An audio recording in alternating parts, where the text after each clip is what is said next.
Fun and safe trunk or treat from 10 to 5. Plus, take advantage of our huge tent sale. We're rolling out special incentives on new and used vehicles, including 500 financing promotions, free delivery, and just $1 over invoice. No markup. So grab the family, load up the car, and make that short drive down Highway 55 to Riddick Brown Ford, where honesty drives every deal.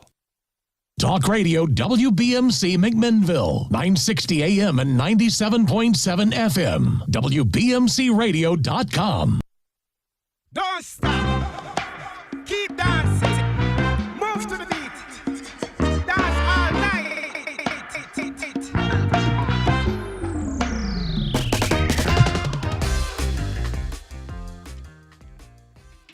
Hello, everybody, and welcome to the Warren County Sports Authority radio show here on WBMC 97.7 FM. I am your host, Jeff Simmons. I'm here with other host, Chris Sullins, also known as Coach around here, and not Trevor Evans. Oh, Trevor Evans is in practice at the moment after that big varsity win that they got. Hey, must be nice. Must be nice. Must be nice to be 1-0. He gets to go. I got to stay home. Yeah. All right. Hey, we want to make sure we thank our big sponsors of the Warren County Sports Authority show, and that is our presenting sponsor, our title sponsor, Champion Chevy GMC in McMinnville, which is proud to be Warren County's hometown dealer, family-owned, family-run, and always giving back to the community. From Friday Night Lights, which we're done with. We're done with Friday Night Lights. We got some lights are coming back on, but it won't be on a Friday night. Not on a Friday night. Yep. A little Thursday night. We're going to get to that. But, hey, from Friday Night Lights to weekend tournaments to probably some nights at the Dalt. Oh. Champion supports local sports and activities, and now it's your turn to support Champion. Go see Alex and Amanda today and let their family help you help your family save big on a brand new ride. New Chevy Trax or a Trailblazer starting in the low 20s and about $400 a month for a brand new vehicle. Need a new truck? Save $3K on Colorados or Canyons or up to $12K on Silverados or Sierras. Got a big crew?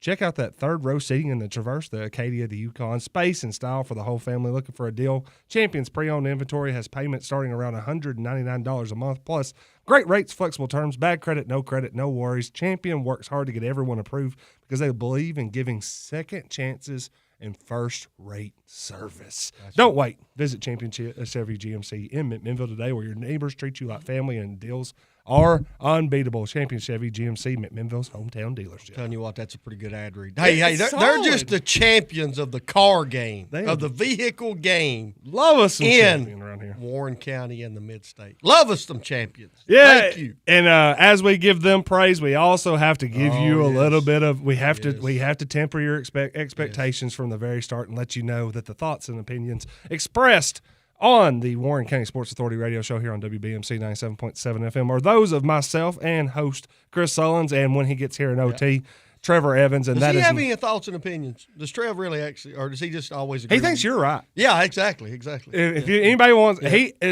Trev already knows that Sullins is right. In fact, did you see the clip I put out today? Yeah, I like that. Yeah, we kind of hammered on it just a little bit. We're going to continue this. Oh, it's 100%. It's going to be the win. It's going to keep us warm in the winter. Trev's Wednesday practice schedule is 4:30 to 6. My practice schedule on Wednesday is 4:30 to 6. You see where I'm at. You see where Trev's at. You got to know your priorities, Trev. Warren County Sports Authority. Yeah. That's how we got here, Trev. That's who. Exactly. That's why you have the gig. Think about it. That's why we're here. That's how we got this I just wonder if he's going to show up in a tuxedo today or something. Maybe practice in a tuxedo or something. I think he should just continue to do it. Just up it one more level. Exactly. Every week we up it just a little bit. He's going to be Clark Kent when he walks in. I promise you. He's going to look like Clark Kent. He's going to be smiling ear to ear. Oh, got the dub last night. The dub. But anyways, the thoughts and opinions expressed on the show are that of myself, Coach, and Trev, and they do not reflect or represent that of WBMC, Main Street Media, Main Street Journal, Main Street anything else. No, definitely not Main Street McMinnville because we're No, I guarantee you they don't agree with anything we say. Yeah, and that of our sponsors or anybody else. That's why they just have one street and we got a whole county. You know what I mean? And that is our disclaimer, and it is brought to you by Prater's Barbecue. Oh, I got some videos of some people eating out Prater's Day. Hey, Hey, we had a guy I think you're gonna have on your show in the morning. He brought me Praters. Oh, did he? Yeah. Helton bring you some? Yeah, Helton. We got to give a shout out to Helton. Helton's going to be on the 7 Says show tomorrow. Trying to get votes there, right? He's trying to win all of District 9. He's ready to go. Yeah, I want to get everybody fired up in the Ben Lomond Connect message board too. Let's get started early. Y'all waited a little bit too late last week. And I want this message board because I kind of put something out to Jeff and Trev today. I've got a McCorkle landscaping question that I want some feedback on. Well, I think something's got overlooked a little bit this week. Okay, so because of that, we are going to move the McCorkle landscaping random questions up to the start of OT. Okay, because we want to get a lot more feedback on this. Because as Sullen said, he has a question. I've got a question, and I'm going to tell you this much. Hadn't told us what it is. No, I've not told anybody the question. No. He just said, got a good one for us, boys. Hey, there's some people right now thinking, oh, my goodness, is it about me? So we're gonna hold that to about 6:10 or 6:15. That'll give Baloo a chance to get back to from practice. Yes. He'll be out there. Probably Danny Fish getting out of probably workouts right now. Yeah, you can't call it practice. Workouts, conditioning. Conditioning.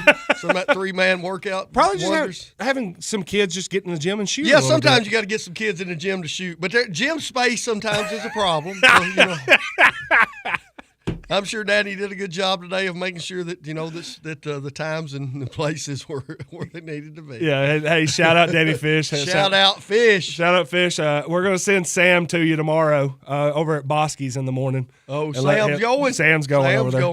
I figured you were just not going to be able to get away at 11 a.m. in the middle of the day. And apparently, Bosky sounds pretty good, but I think when you used to go as a coach, they'd pay for it. I don't think they do that for media anymore. I've never paid it when I was media. Well, I may show up tomorrow morning. Well, if you got to go.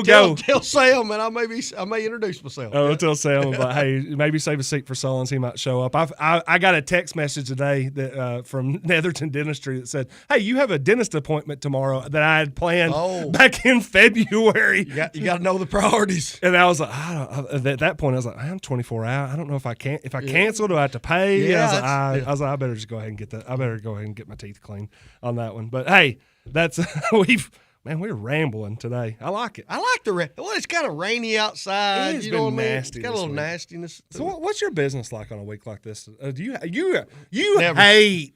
I don't. I hate this weather. I mean, first of all, I hate cold weather. To me, this is cold. Oh, I mean, folks, if you did not watch the Pioneer pregame show last Friday night, Sullins. Look, I don't want to spoil. I don't want to tell tales out of school, but I don't think he minds us. 6:37, that show was over. Yes, Sullins was in his truck at 6:38. Oh, absolutely. I was in the heat. I was in the heat by 6:39. He was putting on gloves. He was bundling up. I'm sitting there thinking, there's no way we're going to have a Pioneer pregame show for the November 6th game. It'll have to be done in studio. We could do it in studio. We could do it in studio. Not to get off on this, but I'll never forget one of the first years we started coaching over at Warren County. People, I mean, Adam, those guys knew me, but I don't think they knew how much I hate cold weather. Mm-hmm. So it was about like Friday night, which was probably around about 50, which I thought was around like negative 20. So I brought the gloves and stuff, and I'll never forget, Adam looked at one of our other assistants and says, "That's the guy that's going to lead us this winter." He was right. Not a big fan of the cold weather. Oh. That's funny. What in the world are you doing over we got here, some man? giraffes. Giraffes coming up. At least they're not monkeys on the interstate. We'll get there, too. Yes, exactly. We were talking about it, and yeah, I don't know what we're going to end up doing. Connor, we might be in studio next week for the Pioneer pregame show. Connor gives it a big thumbs up. He don't want to be out there outside. Connor, hey, I'll give some guys credit that did that for us. I mean, they was out there from like 3 o'clock. Yeah. Goodness gracious. Then one kid was like, "Yeah, they told me to be here at 3." I was like, "They didn't tell me to be here at 3. I showed up 5:15." All right, but hey, getting back to last week, and that's a good time. Good time to let everybody know about last week rewind. And if we're going to talk about last week rewind, we also have to talk about Hot Corner Cards because we love our guy Chris Cope. I mean, he did a great. Yes. First, son, the fireworks at the football game. At Nunley on senior night. And I only and good for him. I only saw one Facebook post about it last week, which that's good. Yeah, that was good. I did see someone go, "Who's shooting fireworks right now?" And I'm like, "They're shooting them at senior night. Get over it." But hey, Hot Corner Cards will be a sponsor for next Saturday's event. The Tennessee Card Show is coming Saturday, November the 8th from 8 a.m. to 2 p.m. at Warren County High School. For just $1 admission, you can enjoy over 75 tables with over 35 dealers featuring sports cards, Pokemon, and more. And don't miss your chance to meet hometown heroes. Warren County High School alumni C.J. Taylor and K-Ron Calvert will be signing free autographs from 10 a.m. to noon. That is not all. They'll have food trucks on site, over $300 in free giveaways, and multiple football games playing on smart TVs throughout the day. So grab the family and head to Warren County High School, 199 Pioneer Lane, Saturday, November 8th from 8 a.m. to 2 p.m. It's Minville, Tennessee Card Show, sports cards, Pokemon, food, football, fun, other stuff.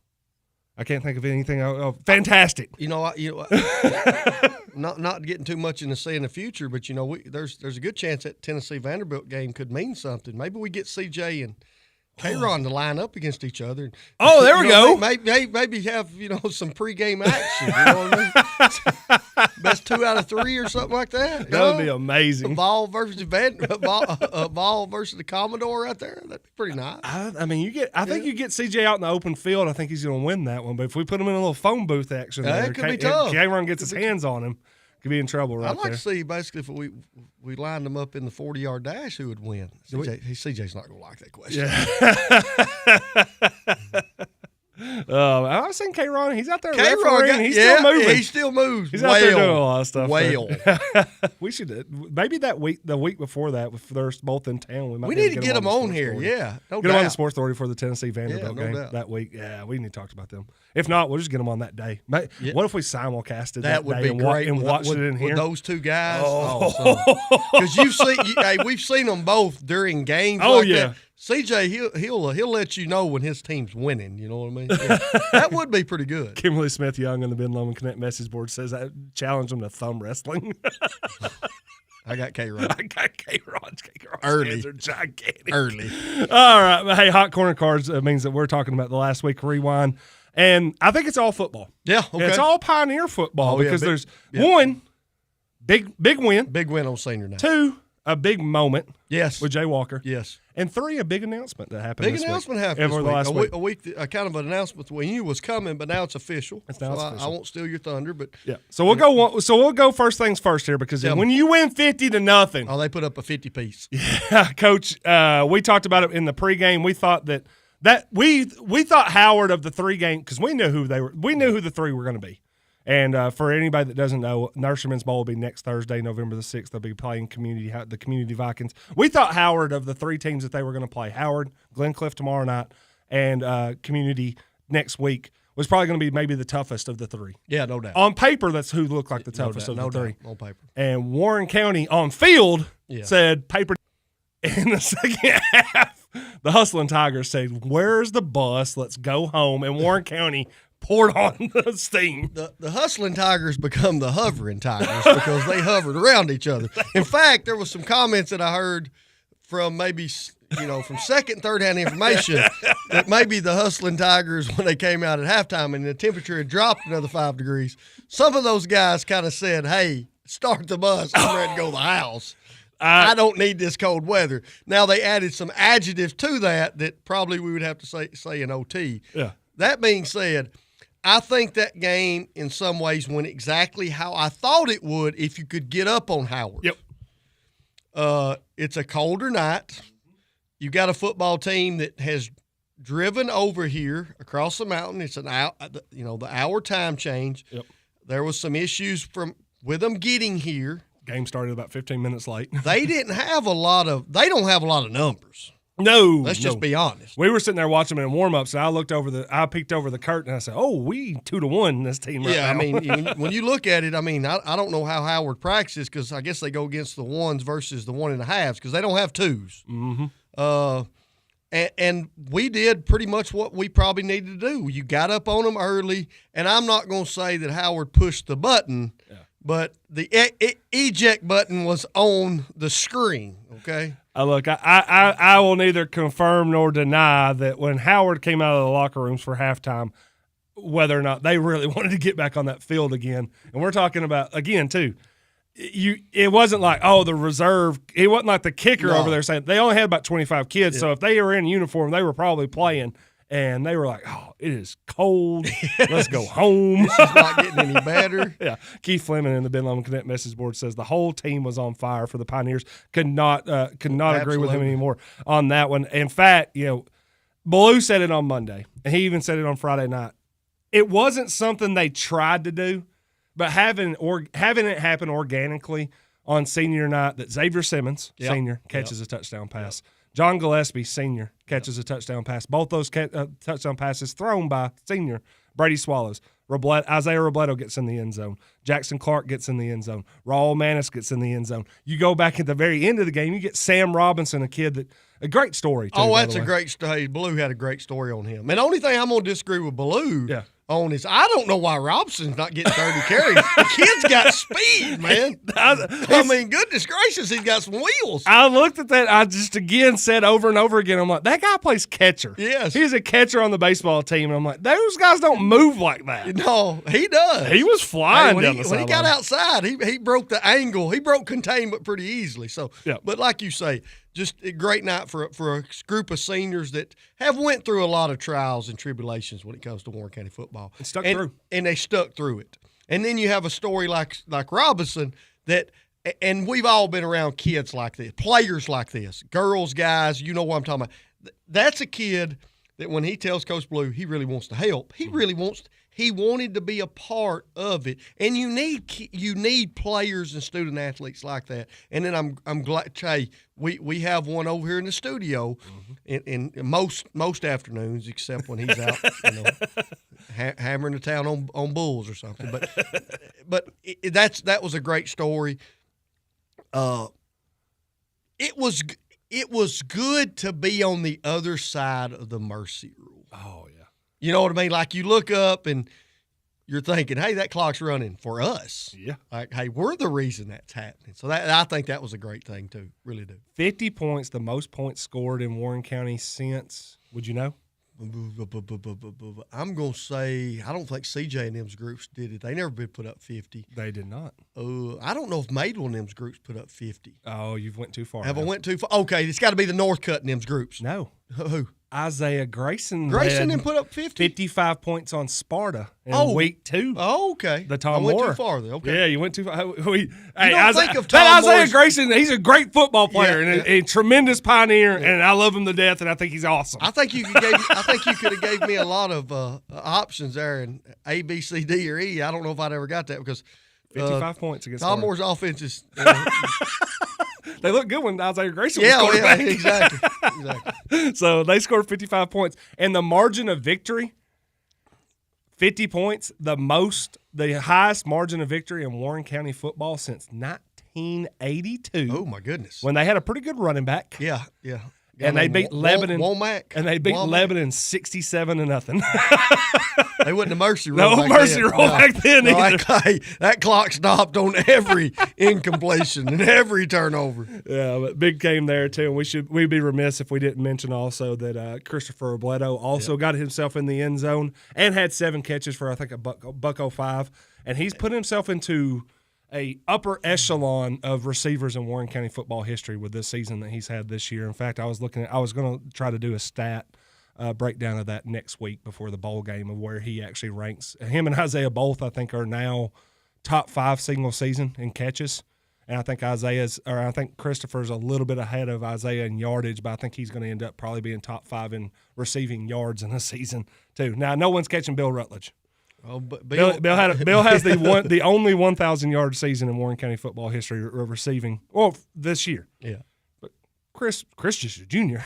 Yeah. You got to find somebody getting the football next year. You find somebody getting the football, he might be the second guy that has a 1,000-yard receiving season there. But man, just a gigantic win for the Pioneers last week, 50-0. Felt like champions. Yes. Like champion Chevy, GMC. Yo, Christopher's one-handed catch. Good. Oh, the picture of that is great. It's unreal. I even told Blue, I was like, you almost forgot that we didn't pick up the 4th down because the catch was so good. And Blue said, no, I remembered. We didn't get the 4th down. Blue always giving that coach speak. Coach was focused. All the rest of us were like, whoa. He went on down. We didn't get the first down. It was a Great heck of a catch. catch, though. All right, hey, we're again too. This is the Warren County Sports Authority. I'm Jeff Sims. We've got Chris Sullins in studio. We're gonna have more for you after the break here on the Warren County Sports Authority, and it is sponsored by title sponsor Champion Chevy GMC. 473-1535 on 1600 Sparta Street. We'll be right back.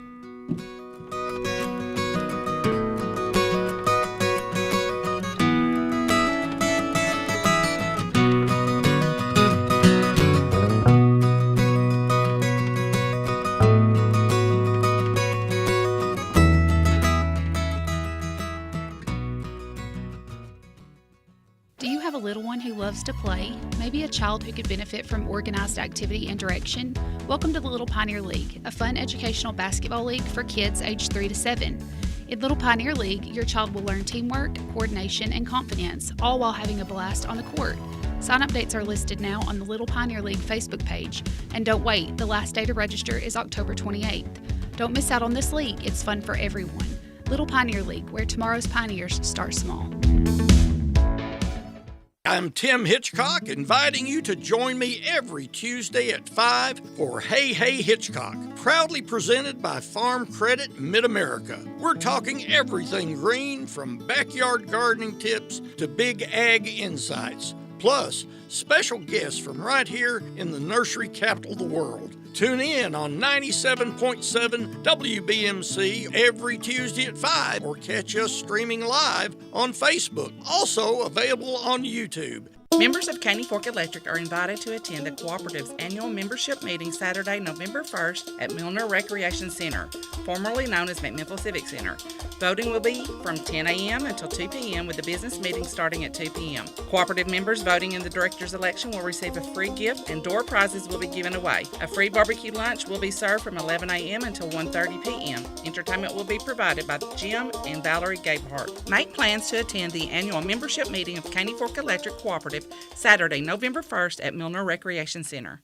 The annual Ben Lomond Connect Customer Appreciation Day is Friday, October 31st, and we would love to see you there. Join us from 11 a.m. to 2 p.m. at all Ben Lomond Connect offices for free hot dogs, chips, drinks, cookies, promo items for kids and adults, and candy for the trick-or-treaters, all while supplies last. October is also Cooperative Month, and there's nobody better to celebrate that with than our customers and members. So join us at all BLC offices on Friday, October 31st from 11 a.m. to 2 p.m. for Customer Appreciation Day. Where can you go to spend some quality up-close and personal time alone with none other than 3 Star Cinema? Head over to the most affordable and convenient place in town featuring the latest releases fresh on the silver screen. 3 Star Cinema. Now showing Chainsaw Man the movie, Reze Arc rated R. Black Phone 2 rated R. Regretting You rated PG-13. Tron Ares rated PG-13. And Roofman rated R. Sparta Street, McMinnville. 3 Star Cinema, where the stars come out at night.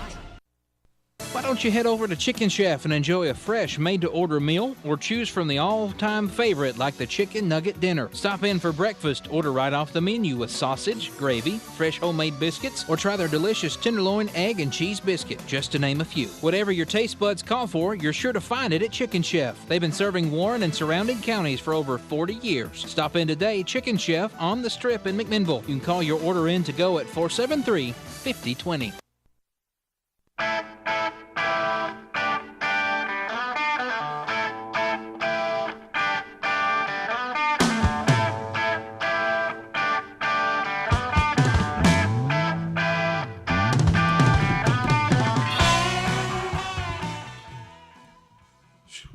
Nice, Connor. I like that. Nicely done. Yeah, I like that. We're back on the Warren County Sports Authority radio show here on WBMC 97.7 FM. We're also joined by all of our commenters on the Facebook, and I guess probably on the YouTube. Do we have any YouTube? I haven't seen anybody come through.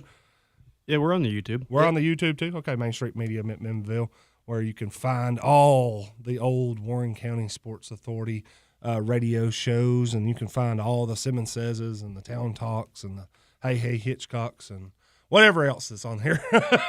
You can find them all there. Who on knows? Main Street Media, McMinnville, on there. Again, to get into that Ben Lomond Connect message board and sound off, because you can win a $15 gift card from Mud Bums if you do, and let us tell you a little bit about that.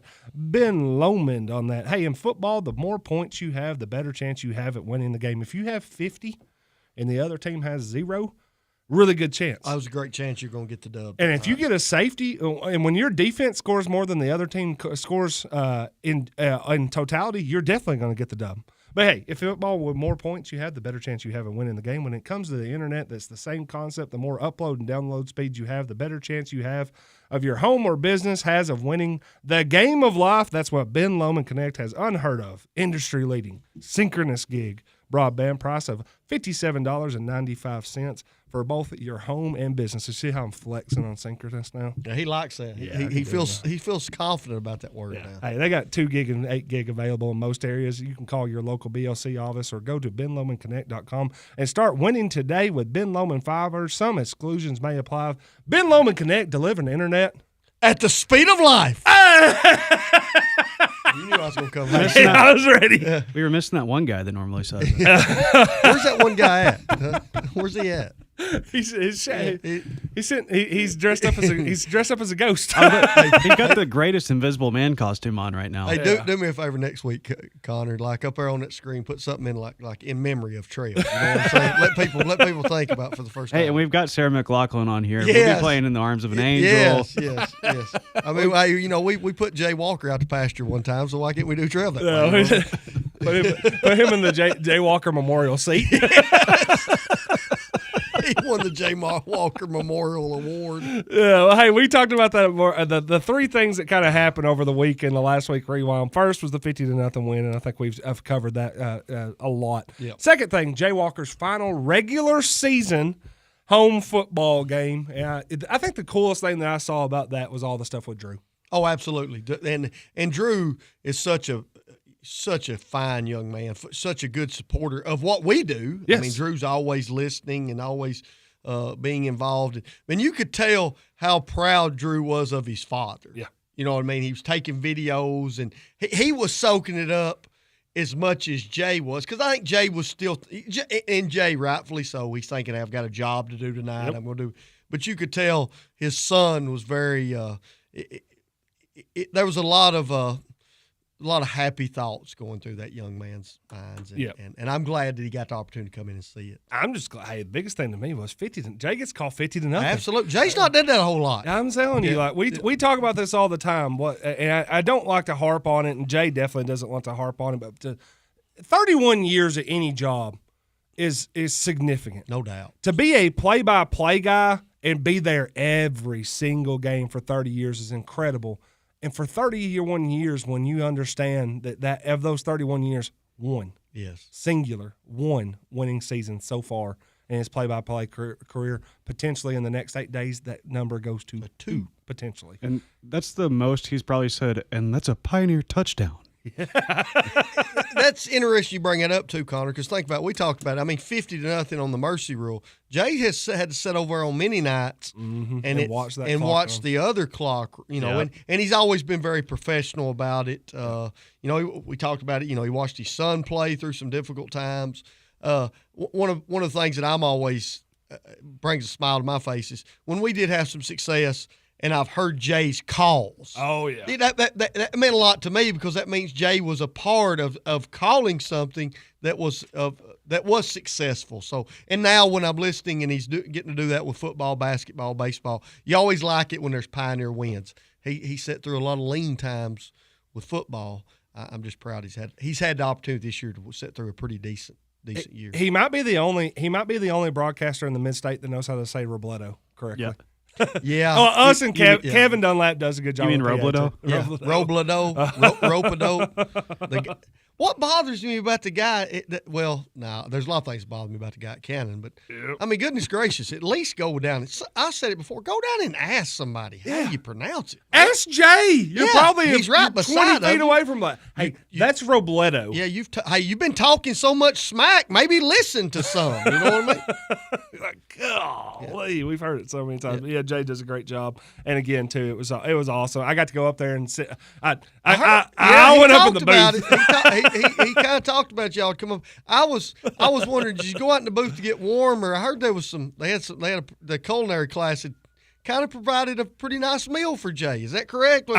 You know, Jeff Lee made a comment or two about that. I'm going to go ahead and say the first reason I went up there was absolutely because it was cold. Yes. But I'll tell you this much. The moment that I got up there and I was warmed up, I was like, I'm going to grab me some food while I'm here. And they had some chicken tenders, and they had some macaroni and cheese, and they had some mashed potatoes, they had some rolls, and they had I didn't get into the dessert, and I think I messed up on that one because it was like some cinnamon chess pie squares or something like that. It looked amazing. I'm going to tell you, man, the I keep culinary forgetting that's up there.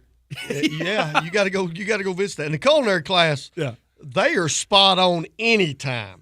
I remember we had a district tournament one time at Warren County, and you go to other district tournaments, and they have a hospitality room, but it's kind of like some chips and salsa. And, here's your celery stick. Yeah, and the culinary class, man, was top notch. So they do a great job of that. Yeah, you're gonna get boxes of pizza. Yeah. That's what it was for the longest amount of time. Yeah, and like we had a culinary class whenever I was doing it, and I was like, Joe, why am I picking up Little Caesars right now?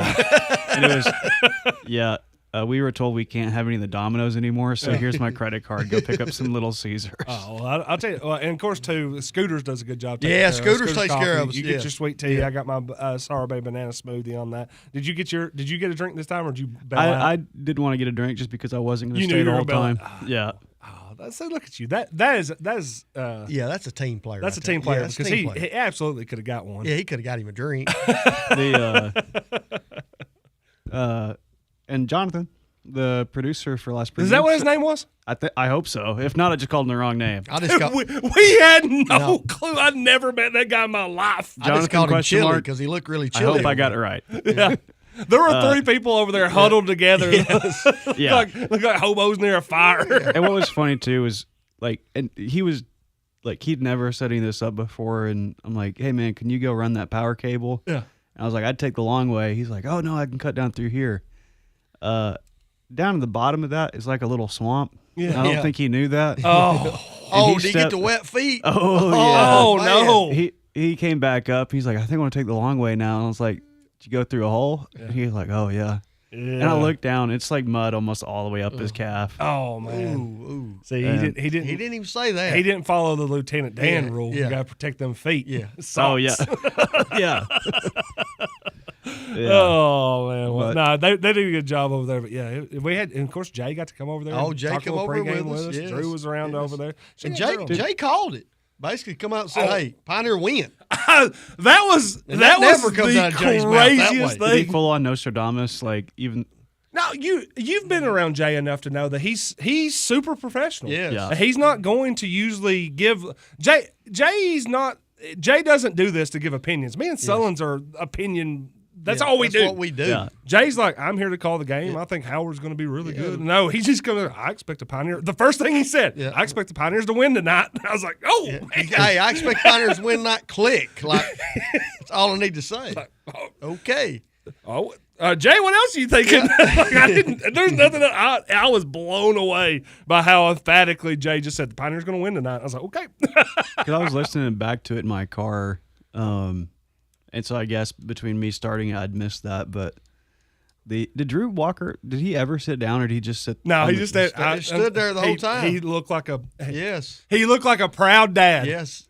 Of his dad. Yeah, exactly. Sitting there taking pictures, proud smiling. moment. Just ear to ear smiling. It was a great. He never stopped smiling either. No. Oh, he had to smile on that. And he'd been at the station since 7:30 that morning. Yeah, he'd been here all day. Really? Yeah, he was here. He was here at Town Talk. Goodness gracious. He was here. He came back and got some cake. Came in and got some cake earlier in the day. I think he was back here at 3:00 when Jay and the cheerleaders went over to the. I saw. The Southern Blue or whatever.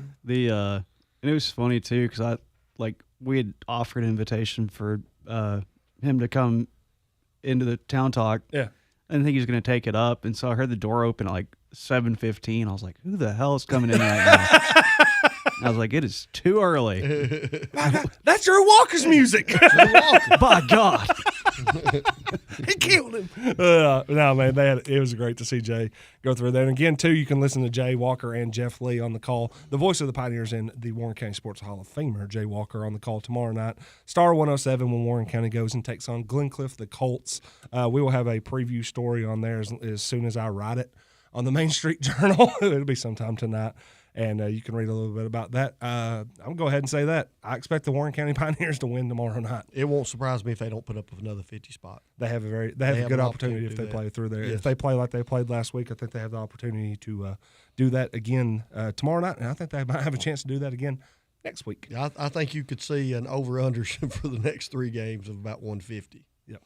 And that would be a pretty nice fitting in for the the last Jay 3 Walker, games, the Jay Walker era of Yes. broadcasting, 31 years to go 3-0 in those last 3 games and finish with a 6-5 record would be tremendous for this Warren County football team. Connor, you okay if we take an early break here, because I don't want to get into this next topic without giving ourselves a little bit extended run time. I do not care at all. All right, well, let's take a quick break, and when we come back, we're going to talk about this bowl game, and I think me and Chris got some thoughts on this. Yeah, we got some thoughts. We'll be back here on the Warren County Sports Authority, again sponsored by Champion Chevy GMC, McMinnville, Tennessee.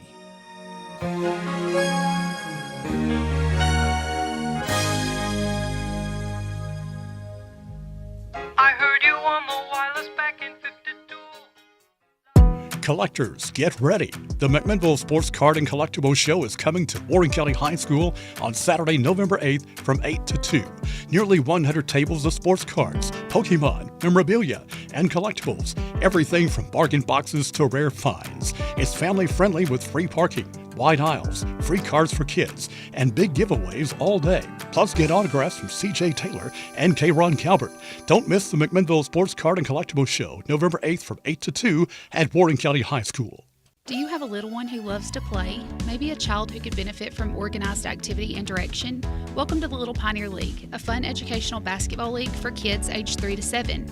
In Little Pioneer League, your child will learn teamwork, coordination, and confidence, all while having a blast on the court. Sign-up dates are listed now on the Little Pioneer League Facebook page. And don't wait, the last day to register is October 28th. Don't miss out on this league. It's fun for everyone. Little Pioneer League, where tomorrow's pioneers start small. McMinnville, you're a part of me. McMinnville, Tennessee. There's nothing like you anywhere around. I'm proud to say you're my hometown. This is Christy Partain with Graves Family Pharmacy, and we check all the boxes when it comes to family, community, and patient care. We have the best drive-thru in town where you will be greeted with a smile, and you can talk to us while being fully protected from the sun and the rain. Why go to a big box store when you can talk with local people that truly care about you and your family? Follow us on Facebook and feel free to ask questions. Come see us on Main Street at Graves Family Pharmacy, where you are much more than just a name and date of birth. McMinnville, Tennessee. At Pioneer Building Supply, we're your one-stop shop for lumber, tools, and building supplies. Whether you're tackling a major renovation or just need a few materials for a small project, we've got you covered. From framing to finishing touches, we have the products and expertise to help you get the job done right. Stop by and see us today at 231 Northgate Drive, Suite 250, McMinnville, or give us a call at 931-473-7777. Our friendly, knowledgeable team is always ready to help you with whatever you need for your next project. For 50 years, Pioneer Building Supply has been the trusted name in construction materials. We've built our reputation on quality, service, and the commitment to your success. Pioneer Building Supply, building your dreams since 1975. Pioneer Building Supply. Pioneer Building Supply, where good business make good friends. Pioneer Building Supply.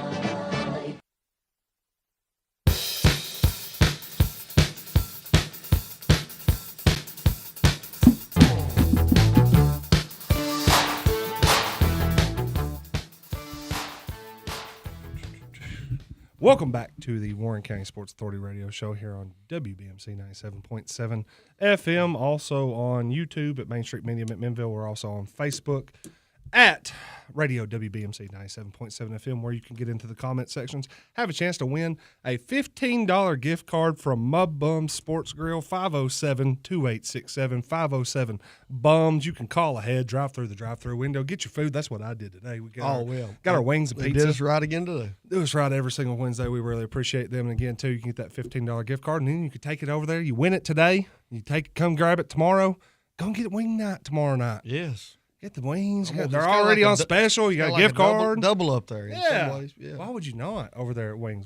I think those were the Warren County's finest wings. Yes. This year as well too. So that's great, and a great place to get out. Just a good place to hang out. Oh, it's a great hangout place. Probably a good place to watch the Tennessee-Oklahoma game this weekend if you wanted to too. I'm sure they'll have it on the tube if I was guessing. If I was a betting man, and I'm not at all, but I would. But I would bet on it being on the TV if you wanted to go over there and watch that.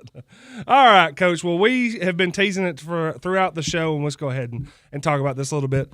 We have known for, I would say, a good 2 weeks. For a minute.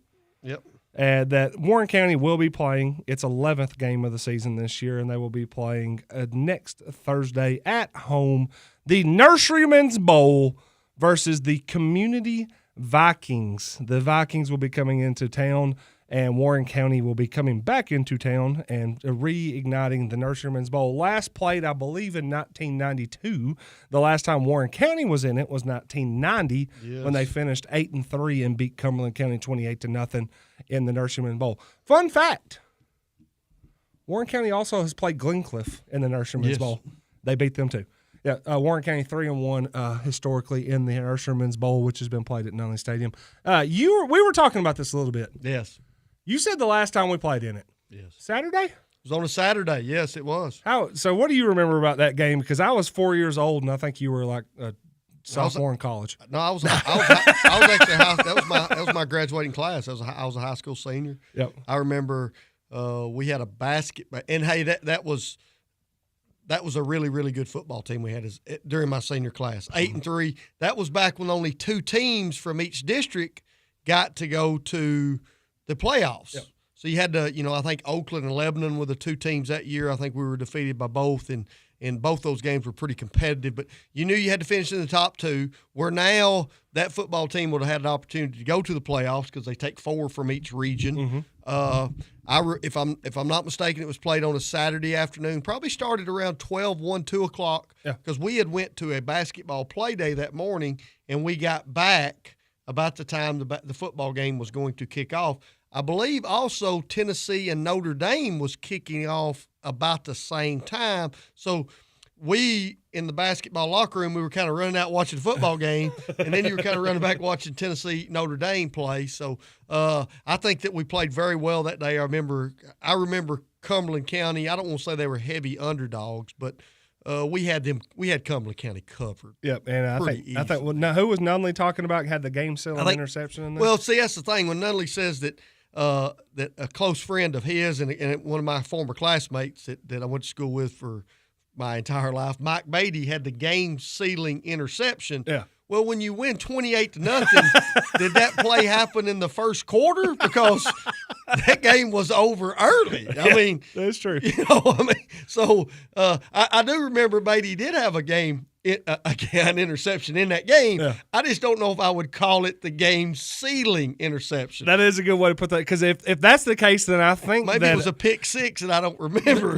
If that was the game-sealing interception, then I think that Gavin Looper had the game-sealing kickoff last week for the Pioneers, because the moment he kicked it off, the game was over. Yeah. Franklin Fisher said I was there, and Saturday it was. Yep. On that one. Are we right, Coach Fish? Because I remember there being a lot of talk during that time about the Tennessee Notre Dame game going on, so there was a kind of conflicting interest in the community. I can't remember how well attended it was. Coach Fisher may know, because we were kind of, when you're watching the football game from from middle school. Yeah. Which was used to be the high school, you're not going down to setting down. We stayed at the top, and we'd see a play or two, and then we'd run back in there and start watching some of the Tennessee Notre Dame game. Sean Gang says Warren County is 1-0 all-time versus Glencliff. 1982 won 35-0. Yep. There's a ballpark score on that. Sean Gang. Hey, 35-0. You going under or over on that? I'm going over. Franklin Fisher said it sealed the shutout. Now, Sean Gang was in our comment section. Okay, sealed the shutout. I may give Coach Fish that. Okay, sealed the shutout. Okay. There you go. Okay. Yeah. Rob Nunley says maybe Beatty let us go to the victory formation after his pick. I do remember a lot of interceptions. A lot of, was it Barry Dillard, he says? Maybe. Barry in that Dillard 1990 was a focal point of that football team in 1990. Now, we did throw Sean Gang a curveball on all this reporting because last week he was in the comment section when we kept saying, don't be surprised. Yeah, he thought it was going to be Cumberland He County. thought it might be a little Cumberland County against Warren County, and I do think that was one of the options that was in there. There was a few. There were 4 or 5 teams. So now let's talk about this because I think this is where, in some aspects on this, you have the Community Vikings that are coming in. As of right now, Community is 0-9. They will be playing their final regular season game scheduled for Friday night. I wonder if they move that up because I don't think anybody's trying to play on Halloween or most of it. But they will be playing at Cascade on Friday night. As of right now, I do not think Community has won a football game since 2023, so I think they would be coming in potentially on a 21-game losing streak to be playing in the Nurserymen's Bowl against the Pioneers, who are hoping to be 5-5 when that game happens. Thoughts? Because I think you're seeing it from both sides here. I said earlier when we started talking about this, I think we talked about this really before the football season. We talked about, we talked about this in the basement when we were saying they should go non-region. They could. We laid out all these different things that we said. You could go non-region. But I remember saying something back on these airways back earlier in the season that if you had a bowl game, and I've been pretty open and honest about this, if you had a bowl game, you'd want to bring in a competitive football team. So during that last game, it would be something that your players could really enjoy a competitive football game. I struggle, and I've looked at Community's schedule. Community has scored 30 points the entire year. I'm not saying that's not the opponent that you want, and I understand because I've talked to some guys that are in the athletic. I've actually talked to an athletic director. It's hard setting up a bowl game in today's times because you don't know who's going to the playoffs on week 8, 9, or 10. You can't commit to something when you're thinking, well, if we win this game, we may be a top 4 seed. So I understand that. I do struggle with knowing Community will be that opponent just based on I don't think Community, in my personal opinion, is a football team right now that can beat Warren County, or because I'm not saying that I want a football team to beat Warren County. I'm saying you want a competitive football team, and I don't think Community checks that box. That being said, when I listen to Coach Ballou, I've listened. I know where you're coming from, and I'm gonna let you talk about it a little bit. I do think it's an opportunity for these young men to close out their season. Do it one more time, and it's a tradition you could build. And if you're going to start the tradition, you've got to start it. Hey, there's no better time to start it than the first year. Yeah, I said this to Coach Ballou when he and I talked about this a little bit during the early parts of the season. We've been doing the Coach Eric Ballou show on Mondays, and we get a chance to talk a little bit after the shows. And I told him, I said, the thing about it that you're going to have to 1,000%, and coaches love to say this, you got to control what you can control. Yes. And I said the thing that you're going to need to do is Warren County is you need to earn the bid. And 5-5, okay, I think 5-5 earns you a potential I'll give you that. And then when you go to the end of it, there's, as you just said, the who you're going to play. That's just logistics. Yeah. And I think that there were. It would be great if we were saying, look, we're going to play Coffee County next week. We're going to get that Coffee County Warren County game again there. The problem is you don't know if Coffee County can't commit to it. Coffee County wouldn't be able to commit to that game until midnight on Friday night potentially. And at that point, it's like, hey, well, we're playing in 6 days. Can you figure that out? Can we get that together? Can we go sell this to people and get all the groundwork on that? That'd be tough.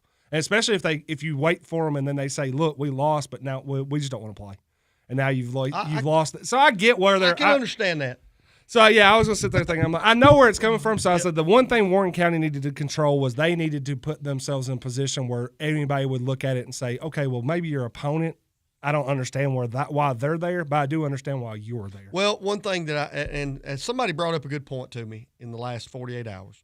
I'm talking about I don't think Community has had the season that would say, hey, this is a bowl game. This is something that you need to participate in. Well, you got a lot of football teams on opening playoff week. They're going to be 1-9. They're in a 5-team region. Yep. And they've won one football game, and they're playing in the playoffs. Yeah.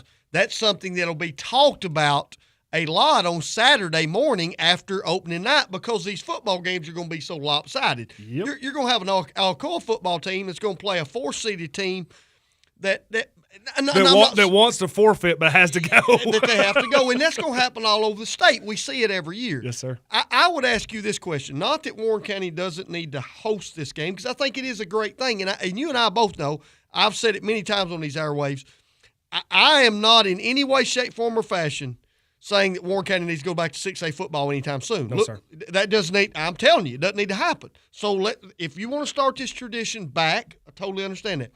If you're a community's football coach, what are you gaining? What are you gaining as a football team out of this? How do you sell this to your football team? Let's go do this again on a Thursday night against a football team that on paper is going to put a 50-piece up on us. If I'm not mistaken, I do think Community has a first-year coach this year. Okay. And I think he's doing the same kind of situation where it says, this is our first year together. I just want one more week. I think they're in that one more week scenario as well. And even if their one more week is potentially one more week to sadly maybe go 0-11 instead of 0-10 might be tough, but I think they're still saying we want one more week because we've created a bond. I think that's kind of would be my thought process on that, because otherwise, maybe some revenue split on a bowl game might help you a little bit because Community's a little bit smaller community. I mean, not to make a light of the name or anything like that, but yeah, Alcoa's victim is Volunteer High School in the first round Sean game. Oh, that's a victim. That's victimization. They did not. Right there. They did not volunteer for that. they didn't hold her hand up and say, "Pick me." Yeah, and I meant to that one. But yeah, maybe Vikings get a little bit of a coin off the game and stuff like that. You're right about that, because let's be honest. In today's high school football, financial things do matter. Mm-hmm. So I can understand. Maybe that's another. That's another uniform, or maybe that's another more practice uniforms. Maybe it's better helmets. Maybe it's something that gets their kids back into it. So there's a different, maybe some swag, anything like that. For them to come in there. But yeah, I get it. I get what you're saying, because 0-10's tough, man. It's tough. And we've been around 0-10 kids. So let's say that you've been an 0-10 team. It would have been really hard. This group of kids was 0-10 last year. Hey, let's load up on the bus and let's go play that on a Thursday night. Tough. That would be tough. Yeah, but I think I think that might be the little bit of the thought process there. I'm just trying to on the Warren County Sports Authority radio show. I try to look through it for the Warren County lens. Yes. And for Warren County, it makes a ton of sense for them. Yeah. You're 5-5. You have a chance to go play a game where you can put a stamp on it. And Chris Maywell knows this very well. He had those 5-5 teams that didn't get that chance, or had the chance to go to 6-5 and just didn't get it. Yep. And you're like, hey, you get to, if you win this, you win. Now, look, business has to be business. Tomorrow night's the biggest game, because you don't get to go 6-5 until you get 5. 5-5. To get 5-5, so you have to take care of that tomorrow night. But you get that, you become potentially just the third winning football team in Warren County in the last 35 years. And that matters. And when you bring that up, I remember when we started coaching at Warren County, I mean, the basketball team was on some pretty lean years. And those are things that I did sell to players. Yeah. Like, hey, we want to get to double-digit wins. We've not been to 500 in so many years. I remember being in the locker room and talk midway through the season. I would say something like, hey, this is the first time in 22 years we've been 2-2 in the district. And you're trying to – so I can understand where Coach Ballew's coming from, because you're trying to sell that, and it's something you can walk through the hallways and sell too. Oh, yeah. Like, hey, we're playing a pretty exciting brand of football. Mm-hmm. We are now competitive in football games. And if this is done the right way, you can sell the bowl in this aspect to another team coming in. Hey, we're going to treat you the right way. Your players are going to get incentivized for this, because I'm sure there's going to be some gift bags and some things that go on with that. We'll swag back. I can see how it's a positive. I just hope in years to come, if we continue to do this, that the quality of opponent goes up. Yeah, and I think once you can show what you're going to do, I think that'll also incentivize a little bit more for somebody else that says, hey, maybe we missed out on the playoffs, but our 4-6 team or our 5-5 team. Because like you said, there's just not going to – that was the one thing to me where I kept talking about it and people were like, really? Oh, when I started telling people a little bit about, hey, this is what's probably going to end up happening. Because, I mean, even when people were assuming it's Cumberland County I think it's 1-8. Yeah. I think the only team that they've beat this year was Howard.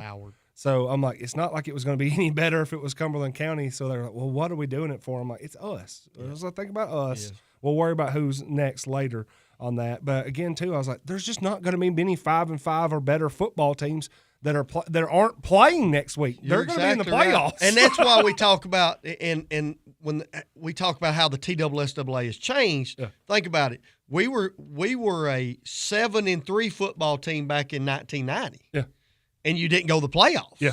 Because you had to be a top 2 team. Mm-hmm. Now, that 7-3 team would have been a 3 seed, but that was a team that would have had, I think, could have made some noise because, hey, we were playing in that borough district. Yep. So there was some, we kind of look. I remember my classmates and myself, because I was good friends with a lot of football players. Yeah. They were looking out there like, hey, we've got a shot to maybe, and Coach Fisher will probably attest to this, we got a shot to get to the second or third round of the playoffs if we can beat an Oakland or Lebanon. Yep. That's where it's changed a whole lot because, let's put it this way. This past week, Upperman played Sparta and beat them pretty handily. Well, Sparta's got a game Friday night that'll be for a seeding. If it was back in the old days, it would have been for you either go to the playoffs or you go home. Yep. So the TSSAA has made it more advantageous or gave more opportunities for teams to get to the playoffs. But you're exactly right. Very few 5-5 football teams are going home or sitting at home next week. Or sitting home next week. Yep. So. Sean Game points out, too, Cumberland County was playing 9 freshmen and sophomores this year. I think that's also a underrated aspect of this bowl game is I think you will see now, granted, you're not going to play that last game in Nunley and not see these seniors get their run. But I think a kid like A.J. Whitman, who we saw come in the fourth quarter last week, a kid like Huck Damon. You can see some kids see the field. I think you're going to see some guys get a little bit more traction on the field and get a chance to play that, and then it kind of gets you built up because you're going to need some – I mean, look, as much as I like where we're at and I like what we're building right now, we called some names before last week's games that were very vital to the reason why this team could potentially be 6-5, and you're going to have to replace them next year, and they're not going to be easily replaced, and it's going to be better if they can at least get some first game reps on that, and whether it doesn't matter who it is, and whether it's Cumberland County, whether it would have been Coffee County, whether it would have been community, or rather, Franklin Fisher says incentive for the community seniors that really love the sport aren't going to play at the next level. One more chance. Yeah, you always. I agree with that. It never hurts to have that last game. I agree with that, just based on what Coach Fisher said. You get kids that get one more opportunity because we preach it when you're in the locker room, especially when they're seniors. Hey, this could be it. Mm-hmm. Well, when it is it, you're going, if I just got one more. Mm-hmm. I would love to get, I would love for my career not to stop at Sparta, even though I had I don't know if y'all saw that picture, but I had a pretty good game that 20 night. points, boys. I had a pretty good night. But, if I just had one more, I'd probably get 25, But you're exactly right. You're giving those kids, those players, an opportunity to play one more. So I can't agree with that. Yeah. Rob Nunley also points out in the Ben Lomond Connect message board that the community, the boys team, the football team, is the Vikings. Yeah, the Vikings. Now, do you know what the what community's girls teams are? The Vikings. They are the Vikings. Vikings. Yes, they are. And then I'll tell you this much: you know how I found that out? Yeah. I started covering sports in Warren County in 2010, and I went to a Boyd game, and this was when Boyd was in the. Yes, you remember this? Y'all were in a district with the community. We were in the community in the Eagleville and the Forest in Moore County. Yeah, hey, community, Forest, Cascade, Eagleville.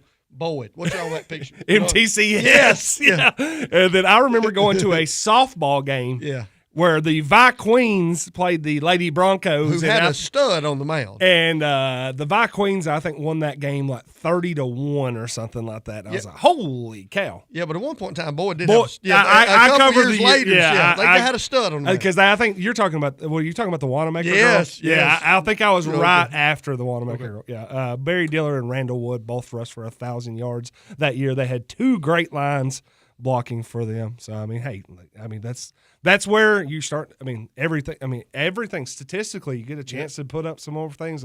Christopher Robledo gets a few more yards. A little bit closer. Again, too, like I said, Isaiah Robledo gets in one more game film to be able to send out there.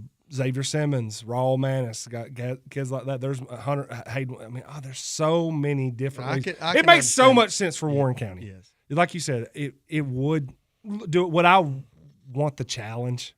Yeah. I'd want a challenge. You'd want the and hey, look, we we do not. Let's just not. We're not.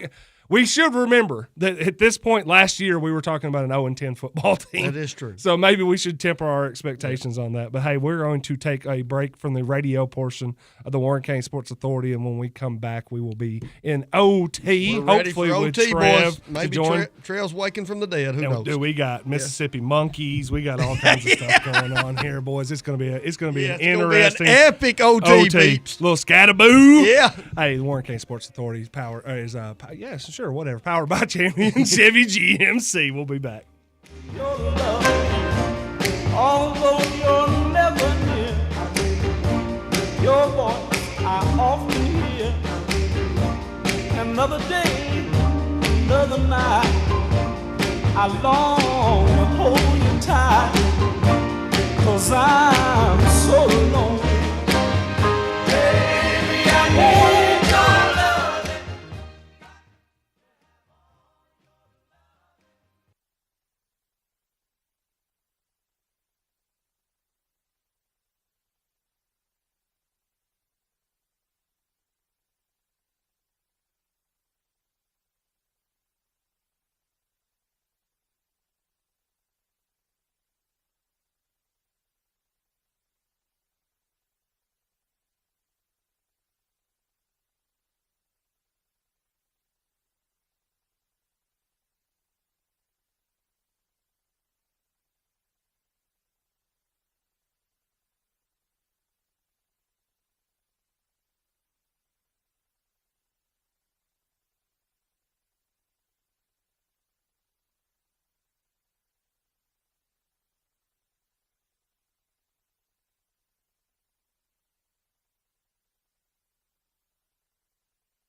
Don't stop. Keep dancing. Move to the beat. Dance all night.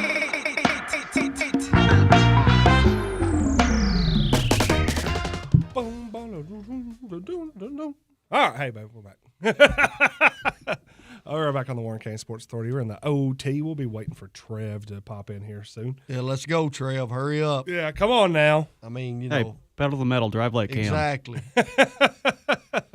All right, we're here on the Warren County Sports Authority, which is brought to you by title sponsor Champion Chevy. GMC, McMinnville, Warren County's hometown dealership. Champion supports so many sports and activities in our area, and we encourage our listeners to support them. Family-owned and operated. You can go see Alex and Amanda and let their family save you lots of money. There is something for everyone over there. They have, including a great selection of pre-owned with payments starting close to $199 a month. They got great rates, terms, and even financing for everyone, no matter your credit.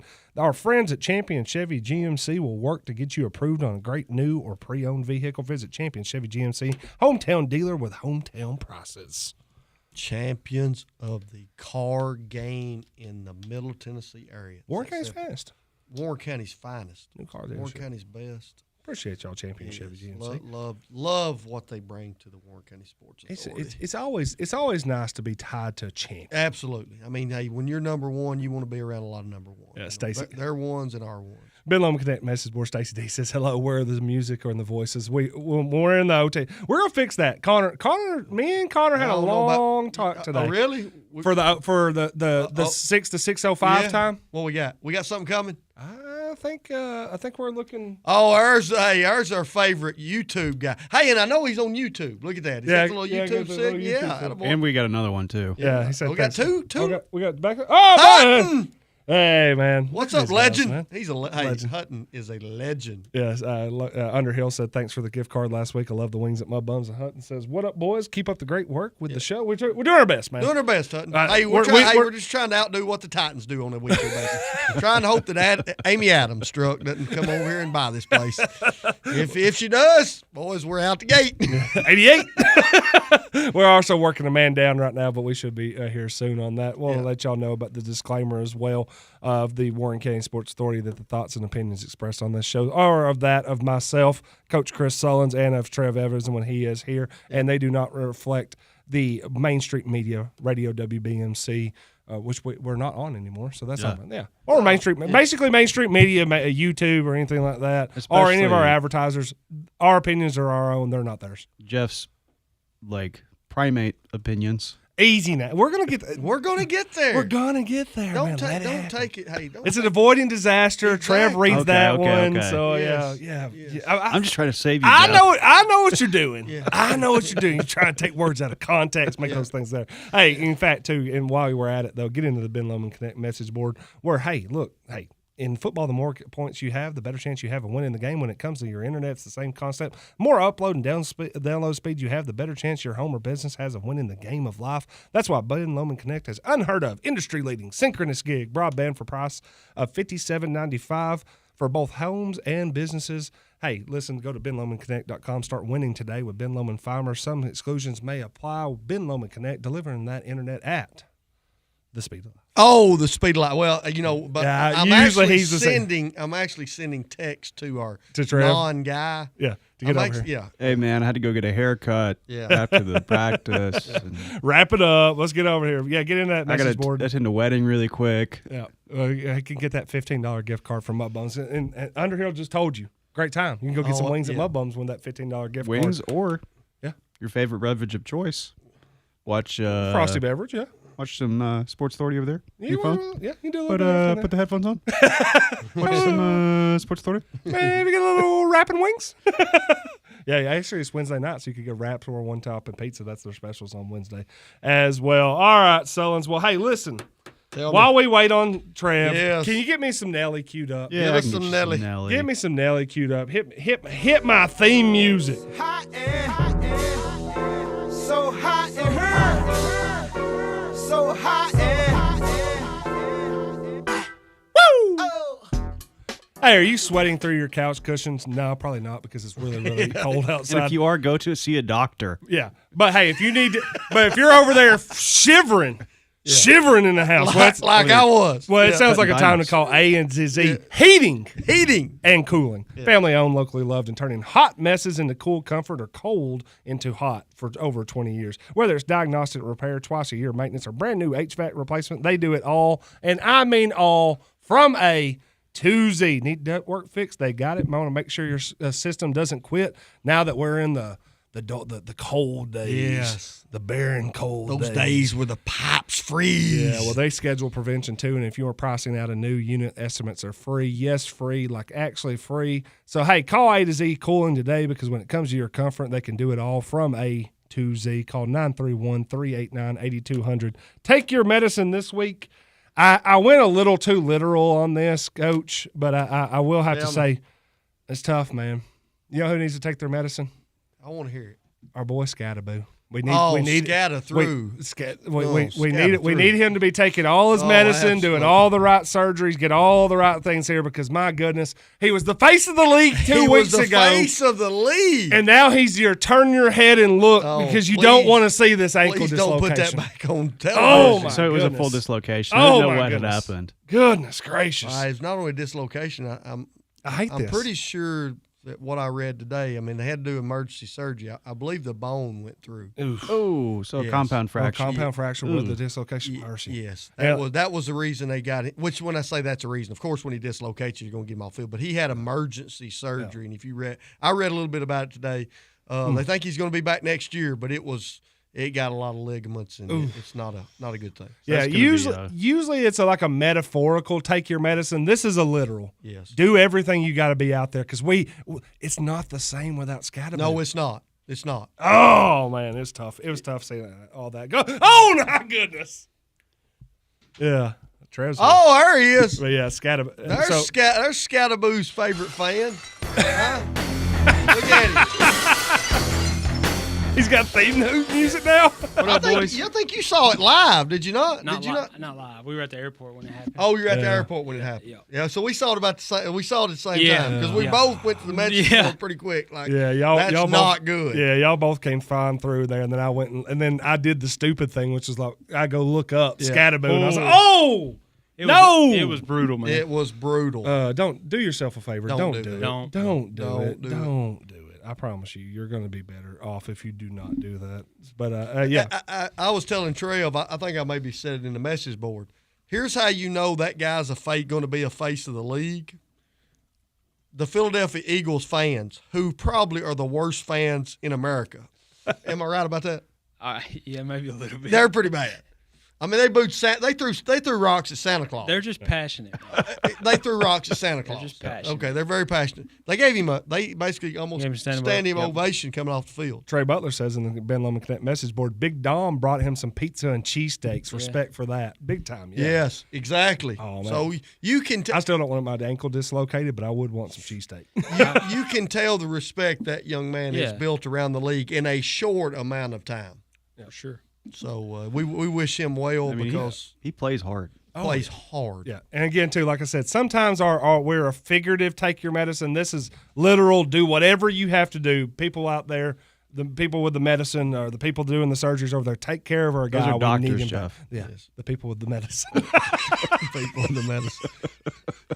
Otherwise, those medicine men, those healers, Connor. And here's the other thing: don't take too much medicine either. Yeah. Also, while we're talking on the pain pills are fun. Be careful. On the subject of ankles and take your medicines and get well soons that we're putting out there, Kyra Perkins too. Yeah, I talked to her today. She actually rolled her ankle in practice yesterday, but I think she might be able to get back in a couple of weeks, stuff like that. So take care of there because I want her see her start her college career up there at Austin P. So I got word that got word our girl Sable's in the starting lineup. Oh, is she? Yeah, got word. I could have saw that. Yeah. We didn't need a Krebs Kubota to see that future. Montlow needed some new medicine and said, "Hey, let's go down to Warren County and get some pills." Let's go down there. I think that might be a little medicine we put on the floor. Y'all got some more of them point guards? There's a point guard ticket. Can I have one of those? Give me some of them more McMinnville point guards. Let me get Andrew Wilkins point guard. Great call on them. Yeah, absolutely. Good luck to them. That's good coaching right there, boys. Yeah. Well, hey, man, speaking of good coaching, Trev, take you a victory lap, Big Cat. hey, Tell us what happened. All the kids deserve the victory lap, man. They played their tails off defensively, and that's kind of what we've been preaching right now while we're trying to get some things installed is, hey, man, if you bust it on defense, the offensive end comes easy. And that's kind of what Isaiah said in his interview with Sam. But no, with man. the Main Street Journal? Yep. Who was there? Yeah. Live coverage? Live coverage. Boom. Yeah. Sam was getting all the angles. He was up at the top. Oh, up there. man. Yeah, he did it all. Oh, I'll tell you this much. Did you let him in the huddle? No. You let him in the huddle. No. You know what I mean? Well, Rob, we kind of were sitting there at Tuesday. This is, hey, your boy, this is how much you got to respect your boy Sam Griffin. Yeah. Griffin on this is Rob. We were sitting there trying to debate what was going on. Well, Boma was having a meeting that night, and Rob was like, hey, we might send Sam over there. And Sam goes, well, hey, listen, it's the middle school's first game, 7th and 8th grade. And Rob's like, well, I might need you to go to Boma. And Sam kind of was like, hey, we'll go to this meeting. We got two coaching debuts. Yeah, I got 2 coaching debuts. I think I need to go over there. And that being said, and then I spoke up and said, Rob, I'll take care of Boma. Okay. And by take care of Boma, I mean I sit there and watch the 5 minutes that they were discussion. I text Rob and said, nothing happened at Boma. Don't worry about it. But hey, so yeah. Went to Boma, went home. Quick. Boma, Homa. Yeah, no, but the kids played hard, man. Coach Fish came, supported. Hey. Kind of reiterated that. So, no, but one down. Got one tomorrow night. Yeah, got a big one tomorrow night. Tullahoma West. Yeah. At home? Yep. Gonna go through Tullahoma. Gonna pack Quick. both Tullahomas up. Quick. I got a question though. Yeah. I mean, I got that big varsity win. Yeah. We're always looking for the future. Got a head basketball coach of a JV team. Yep. How'd that go? Hey, How did he? Not quite as good as JV. No, right? we lost in overtime by 4. Oh no! Yeah. When you lose an over, that's coaching. Yeah, no doubt. Hey, that's on me. But no. Now I heard you did a really good job. I heard you did a really good job. The JV kids they battled back. Yeah. We got down a little bit early and we battled back in, tied it up at 20 and a couple coaching mistakes on my part in overtime and Hey, respect. JV coaches. JV coaches. We're gonna get it fixed. We're gonna get it fixed. No doubt. I think I got my first JV game on Tuesday night myself. I better be ready. I'm trying to negotiate some playing time because I think Tim's trying to take some varsity. I know we got a kids lot from of me. we got a lot of topics to get to, but how did it feel? Oh man, it felt great. Good. It felt great. Felt good. Yeah. Do we even have to guess on who's going to be the Travis TNT player of the power broker of the week now? Yeah, I mean, I don't know if it's going to be who y'all think it is. Oh, really? Yeah. I think I already know. I think you already put it in the message. Oh, I did, but I was trying to play it up for the people at home, Coach. I appreciate that. They're still guessing on that. Yeah, no, man, I'm happy for you. Appreciate it. Practice go well today? It did. It did. They had a good focus, and that's kind of what we asked of them because, quick turnaround. We got some scout stuff in for Tullahoma West, and I think it's going to be a big time. Oh, man, they're already scouting? Oh, yeah. Hey, so you can scout and prepare. Just keep that recruiting word away. You know what I mean? Keep that away. Yeah, you know what I mean? No recruiting. Good practice today, though. Hey, make sure that scorebook's done the right way, too, now. Good practice You know what I mean? You gotta make sure that scorebook. That's very important. Can't get that. Make sure it's filled out correctly. On to the next. Yeah. Bookkeeper, please make sure you put your 2s and 3s where they need to go. Yep. All righty. Well, I'll say this much. Hey, you know me. I'm going it. You might have had D-Fish at your game on Monday night, but I get a sneaking suspicion you might not see him too much tomorrow night. Hickory Creek Creek round 2. We ain't talking about that. I'll see you in the future. Yeah, see you in the future. Don't worry about that. We're there. But hey, again, too. So y'all want to go there now? You'll go we there? Got a little season in the future. Yeah, okay. we'll talk about that. And then once we get there on that, Kevin Hobbs on the Ben Lomond Connect board says, put Sam in the bucket truck at the football games for some great shots and hanging from the gym ceiling, snapping shots, kind of like Raven did over on Main Street. Next. Anything? Yeah, go ahead.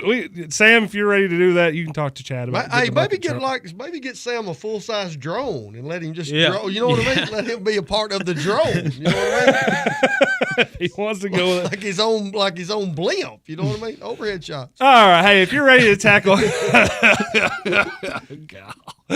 ready to tackle any job in Middle Tennessee, from powerful Kubota tractors, mowers, and construction to steel chainsaws, Krebs Kubota has what you need. Your local dealer of choice for sales, service, and rentals. Visit Krebs Kubota in Murfreesboro and experience the Krebs way. That is Krebs Kubota. Krebs Kubota. Crabs Kubota.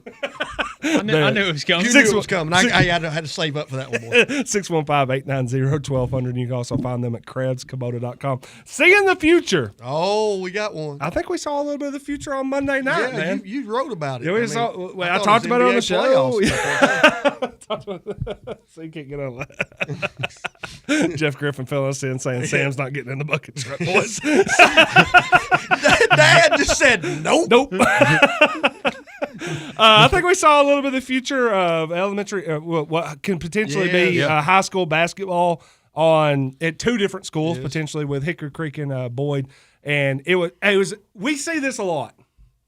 Those matchups get played up, and even last year we had a little bit of this when Boyd and Centertown's boys were getting there, and then all of a sudden that game didn't pan out. That kind of, I'm not going to say flop, but it was not a very competitive. I was at the game. Yeah. You watched the game on NFHS. Yes.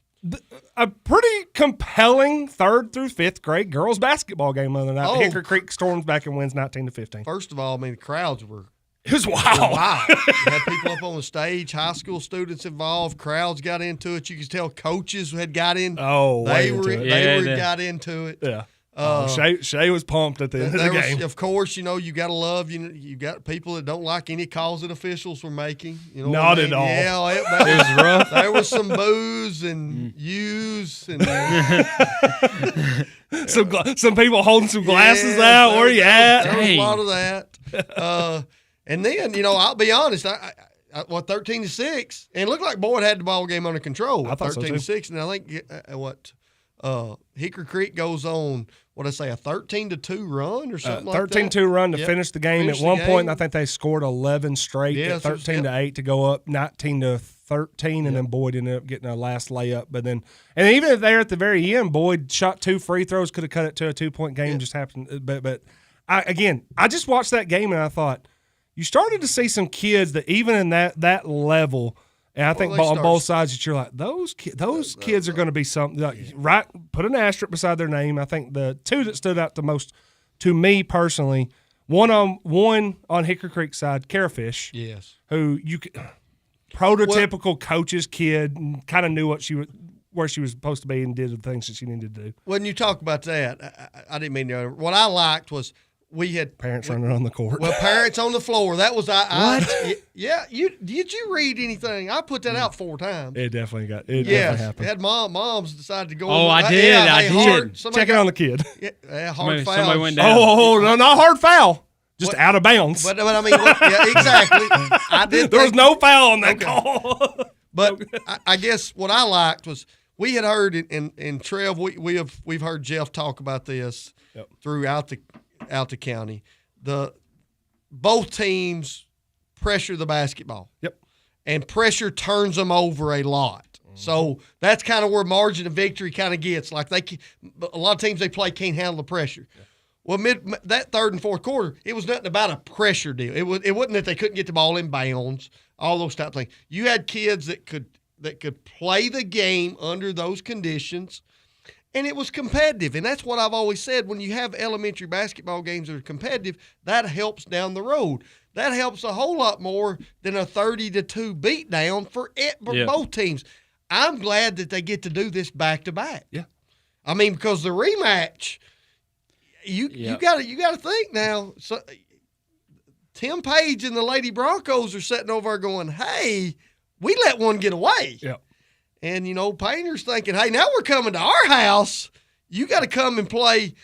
Built a lot of momentum in that fourth quarter. Can we jump through it? Yeah, I think it was a great thing for elementary basketball because that's how it should be. That's how it should be on a nightly basis. Because that's what they're going to play in 5 or 6 years on a nightly basis. I'm going to need NFHS to get over there on Hickory Creek so I can watch that game because y'all are playing tomorrow night. I'm going to have to be statting out the Glencliff game tomorrow night. That game, I was like, a lot of sports going on. Tomorrow night's really tough. Yeah, stretch thin tomorrow night. Yeah, Trey Butler said that makes everyone better. I agree wholeheartedly. Oh, absolutely. And again, too, like I said, Carafish I thought had a really good game. Dalen Rowland hit 2 really big shots for Hickory Creek down the stretch. Priscilla Moore, just a kid that used her size really, really well. She might have had 20 rebounds in that game. Yep. And on the other side of the court, Boyd. I think the thing that shocked me the absolute most, and look, obviously I know all the Boyd kids pretty really well. And to be honest, when people are like, "Oh, your girls lost," I'm like, y'all do realize I coached 2/5 of Hickory Creek starting lineup over the summer too.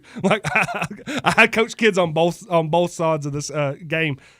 Skyland Wright, fourth grader, number 23. I thought she played a phenomenal game. Got potential now. Yeah, and if you don't know I think that's Kyra's little cousin. Yeah. So I think that she's in the pipe. She's got a little Kyra in her. Yeah. You know what I mean? When you watch her play, as she continues to grow and become more athletic, because she's pretty athletic right now, but her upside is high.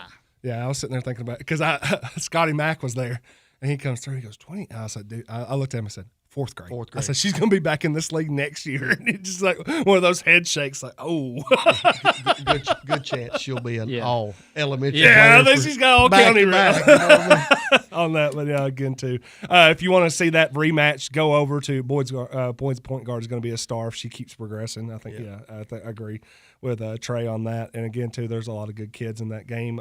If you want to go over there, Hickory Creek tomorrow, 6 p.m. I would encourage you to show up early. Oh yeah. I saw pictures. The Boyd gym looked packed. Oh, it was packed. Yes. And the thing about it is I was talking to the refs and they said something about that. And I would be curious to know what the actual numbers is because they said, man, Thursday's going to be even worse. And I said, oh, I was like, you think they're like, no, they're like Hickory Creek doesn't even hold as many people as Boyd's gym does. I was like, no. Well, if you think about it, they've only got one side. So yeah, maybe so. Yeah. Because I think there was even a little bit of debate. Honestly, there was even a little bit of debate because they were like, I don't think you can sit up behind the goal on the. I was like, yeah, you can. I was like, I go to Cannon County every year. They got kids right behind the basket. Of course, you can sit behind them. You can't stand behind the goal. One thing we've talked about a little bit, as an official, if you're an elementary basketball official, most nights, there's nights that you're not going to have to bring your best stuff. No, you better. You better bring your best stuff come Thursday night because Monday night there was a lot of people in that gymnasium that didn't think that. Not knocking officials, I'm just saying it got a little hot and heated in there. So you got to make sure you're on your game, and I think officials would say sometimes that. You have bad nights. That might be a 3-ref crew game. Needs to be. You might need 3 refs for that game when they play again, or or potentially in the championship game. And I know Adam Wood and Deborah Lady Wildcats want to have a little. They want to have a little bit to say about that in the tournament. In fact, if Adam and them aren't playing tomorrow night, it wouldn't be surprising. I wouldn't shock me if Adam Wood's in attendance. I don't know if they're playing tomorrow night. No, I haven't looked at the schedule yet. I don't know about all that. You don't think he's going to scout? Nah. You don't think he was going on in FHS last night watching that one? Go back and on the replay. Pretty confident, no. You didn't pull it up in the office today. Adam's one of those guys. We just work on us. Yeah, we just work on us. Yeah, but no, I think you saw a lot of future. I think the good thing about that is the future of girls basketball in general in Warren County seems like it's going to be in pretty good hands when all those kids that were on both sides of that gym, and there are also some other really good basketball players in this county. Here's the other thing you get when you have a competitive game. Yeah. Okay. We've talked about some of the social media posts. Yeah. There wasn't social media posts that said anything but, hey, that's what we like. Yeah. Well, hey, this player had a great game. The competition, it was great for both squads. When you have competitive games, that's what you get. So you didn't have that social media post where somebody was saying, oh, you beat me too bad. Yeah. Or please don't do that again. Mama, make the bad man quit. Please quit. Aaron Blaylock might be stumbled onto something right here. She said they need to move that game tomorrow night to the Dalton, hype it up with the projections pregame. Would be awesome. Ooh. Yeah. Danny Fish probably can make that happen. Danny Fish got keys. He could probably make that happen. Now, Boyd he knows a guy. He knows a guy. Now, the Boyd's got the light show before the game too, and everything that they did the other night. But yeah, I was gonna say, let Hickory Creek, move Hickory Creeks over there, playing it. Hey, I'm all for it. Where's this tournament held? I don't know where the post game tournament is. I gotta find that out. Needs to be at the Dot. Oh, that'd be sweet. That would be. Yeah, it might be. I've always said that. It was one year, wasn't it? I think the 7th and 8th grade. 7th and 8th grade usually at the Dot. But I don't think 3rd through 5th. I don't think he is. I think it rotates. That's what we call it at the Dot, right? Was the 7th and 8th? Okay. Yeah. Again, too, we also had talked about that all. We always I think this is the first year that they're actually merging the tournament. Yeah. And they're going to have the entire thing Tournament there, Yeah. wherever. In one place, because usually it was District 1 would play and then District 2 would play, and then the host, whoever won either District 1 or District 2 would host. And sometimes you'd have a girls' game in Morrison and a boys' game in like Eastside. And I'm like, that on the same night at the same time. I'm like, I'm one guy. I can't be at both of these games. He's good. He ain't that good. For some reason, I think it's at Debril this year. I think I've heard Coach Wood say something. You may be right. I think it's at Debril. Oh, that'd be cool. Oh, Debril wow. Debril can hold. They can hold enough people to make that work. Debril works. Yeah, I didn't know if it was at Debril. I thought maybe Bobby Ray or something like that. So, but either way, if they move that Hickory Creek Boyd game tomorrow night to the Dalt, they're definitely. You think with Coach Fish, you think he's got enough power just to say, hey, about 5:50, you just say, hey, y'all just come on over here. We're gonna do it right. Yeah. Okay. I think he does. Like it. Okay. Yeah. What Trey said, plenty of seats, fill it up. I'm all for it. It don't bother me. Get the Dalt rocking. Yeah. Look, hey, there were plenty of people over there on Monday night. Yeah. So I'm sure they would welcome to do it again. I'm all for it, man. It was an awesome environment for elementary basketball. And Chris makes a really good point. All that complaining that everybody was doing Goes through the out year. the window. This will be the thing that I thought was the best thing. Super respectful between those two fan bases when they got on the court together, and I think everybody was very complimentary of both teams because I think both of them realized they'd seen all the other teams all year, and they're like, "How good are they? How good are they?" And they realized they're both really good, and played it. And Hickory Creek took the one up on that, but see in the future on that one. Trev, let's do it.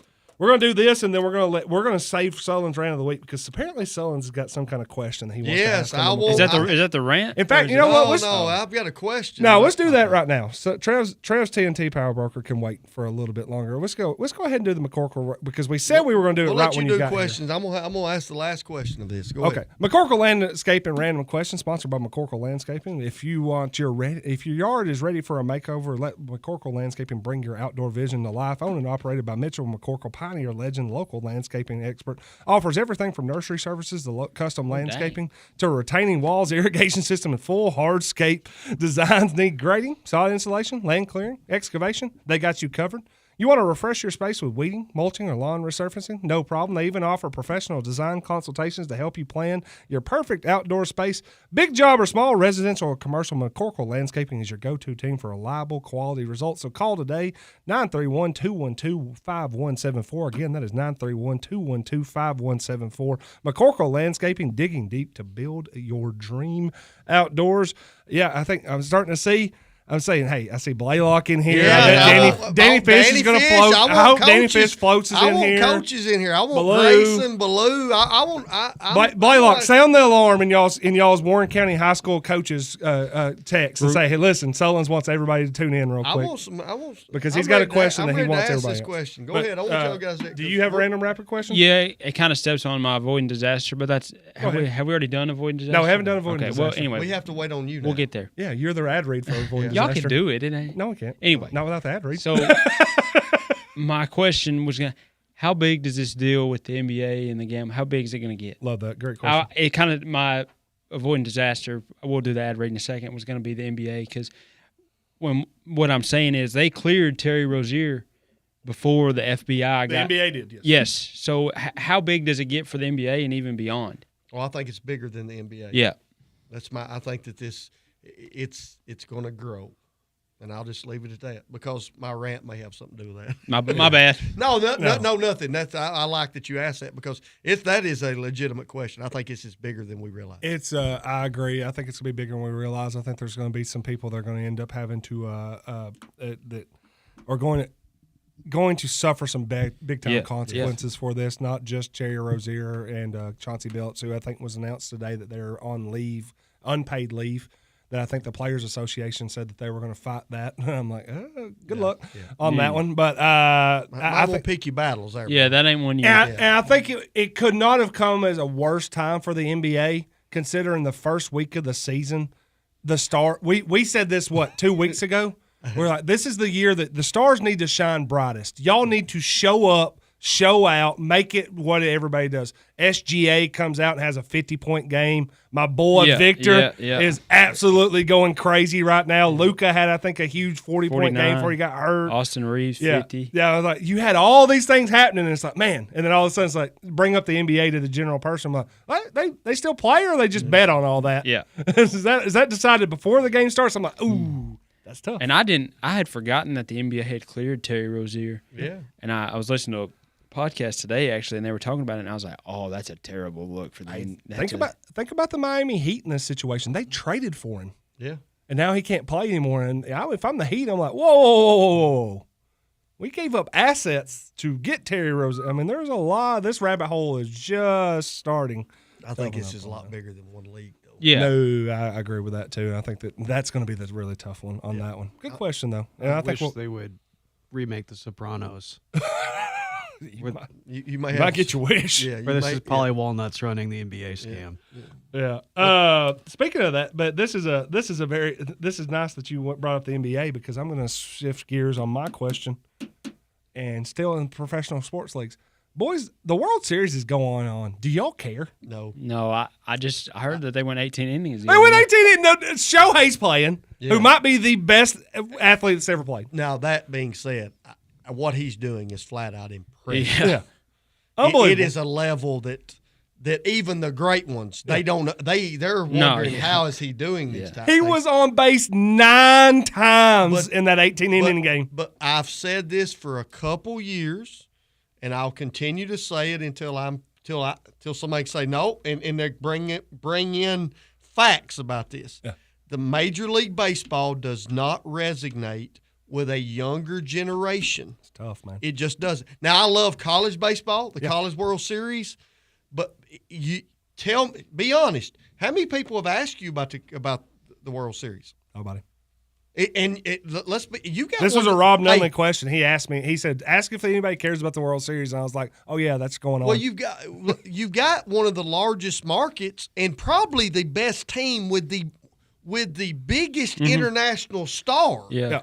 Now, he may not be the biggest star when it comes to the American population, but he is an international icon in what he's doing, and you have an international I just team. think it falls on deaf ears. I think it's a game that moves way too slow. They've tried to do some things, and they've sped it up, and it goes 18 innings. Now, did you watch any of that 18 innings? No. Okay. Didn't even know they went 18 innings. Oh.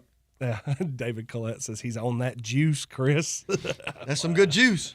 He's also had some problems that Terry Rozier's had. He may or may not have been in a little bit of his translator helped him greatly. Okay. What did the MLB do? Because the whole Pete Rose thing, and all the inside betting for that. Do you think NBA is gonna? Well, Pete Rose was banned for life from the Baseball Hall of Fame, and then he passed away. And now I think they said that now that doesn't apply to him because he's not alive anymore.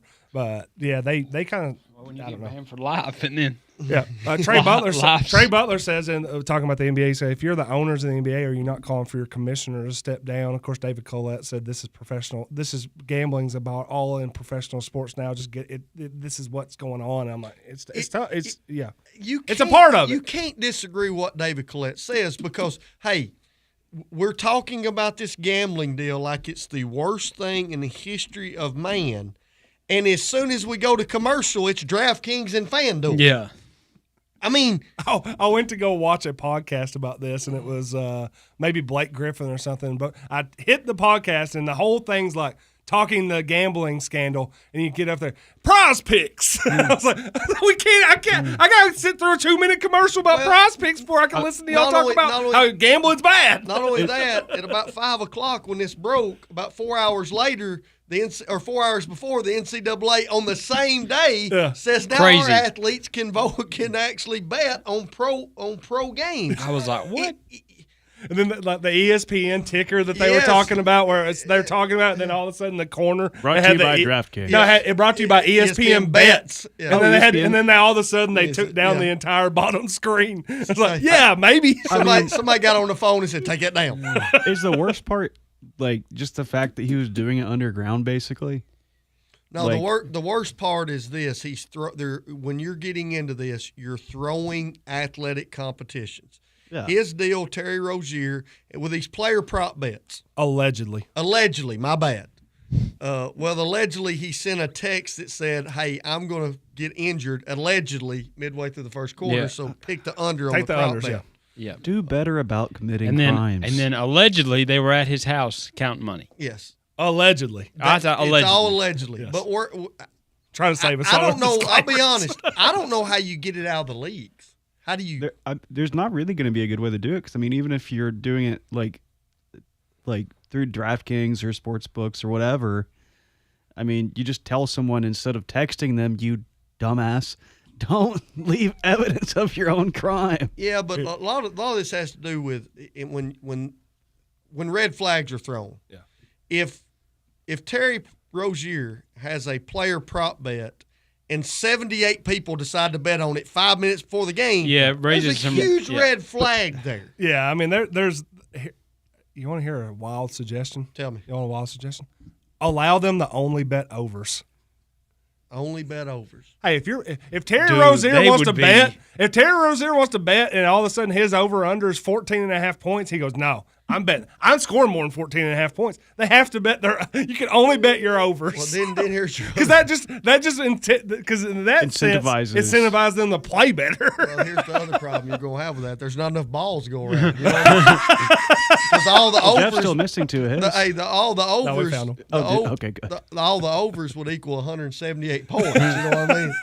Yeah. Could be problem. Nobody in the NBA plays defense. Yeah. Every game turns into an all-star game. 205 But I points. think you're going to find out this happens it happens in all pro sports leagues, and it's not. I don't think this is a surprise, and I think it's going to be hard to control. The toughest thing to me is like how much responsibility do you have to put on the players for any information that they give out? I mean, literally any information. Trev's over here. Say you could potentially gamble on middle school basketball, which you can't. But there's some underground. Well, anyways, but Trev's the middle school coach, and maybe they had practice today, and he lets it slip that, hey, when practice today, so-and-so rolled their ankle. He's probably only going to be able to play a couple minutes for us tomorrow. And then I'd go and tell – I'm like, oh, yeah. Someone asked me, and they're like, like, how's middle school? Like, oh, they're doing really well. But, like they play Tullahoma tomorrow, and it might be tough because one of their players has rolled their ankle, one of their starters. And then that person uses that information. Like, how responsible does Trev have to be for fourth-hand information getting relayed down the line on that? I'm like, that's tough. That's not really fixing the game, though. I don't think that's the issue. I think it's – I mean, Terry Rozier was blatantly. Oh, yeah, I don't disagree. Allegedly blatantly. Allegedly. But what I'm saying is how responsible. Like, how far do you have to? How far do you have to get away from it before all of a sudden you try to say, "Oh, well, you can't do anything." Like, to the point where like a LeBron can't even say anything about his health to his own family. Like, hey, how's your back doing? Can't tell you. I don't know, but give me those 2 800 milligram ibuprofen. Yeah, I can't tell you, but maybe or maybe not. I'll play Thursday night. Like, are you going to play? I can't tell you. Stuff like I don't know. I don't know how. Like, you can't do what allegedly Terry Rozier did. That's easy. It's a lot tougher when you start getting in the line down the line of it. But guys, let's be real. Let's take NBA basketball, Major League Baseball, the NFL.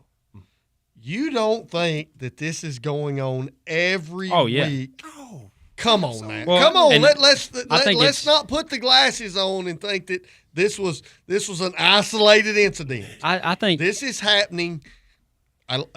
More than you want. Yeah, Brent Warren says in the allegedly. He goes, "This is why no one wants to watch professional sports anymore. It's about individuals and not teams, especially the NBA." I agree with his first point until he said the especially the NBA. I think it's I think the NBA is the most easily influenced by individuals. Yes, like you can't but just then individually. Well, here's the thing. NFL, it's like people still unless it's the quarterback. Yeah, I was going to say it's like most people know teams for either the quarterback. But the personality era has been in the NFL for a while. Well, let's be honest. One reason the NBA's got a target on their back is, they had an official less than a decade ago that was involved in these type things. Yeah. I mean, we're talking about this. We're saying, hey, it can only be players. You're telling me, hey, we know this has happened before in the professional league. Your coaches can be involved in this. Officials can be involved in this. You can't just say this was an isolated incident, because when you start looking at it, this has happened many, many times in all these sports leagues. Well, and it's bigger than just prop bets. We're talking about card tables that got computer chips. Now you're getting the game. Now we're getting the game. Time out. Just because you went to one of the coach's card games and you used those glasses to beat Coach Mitchell doesn't mean.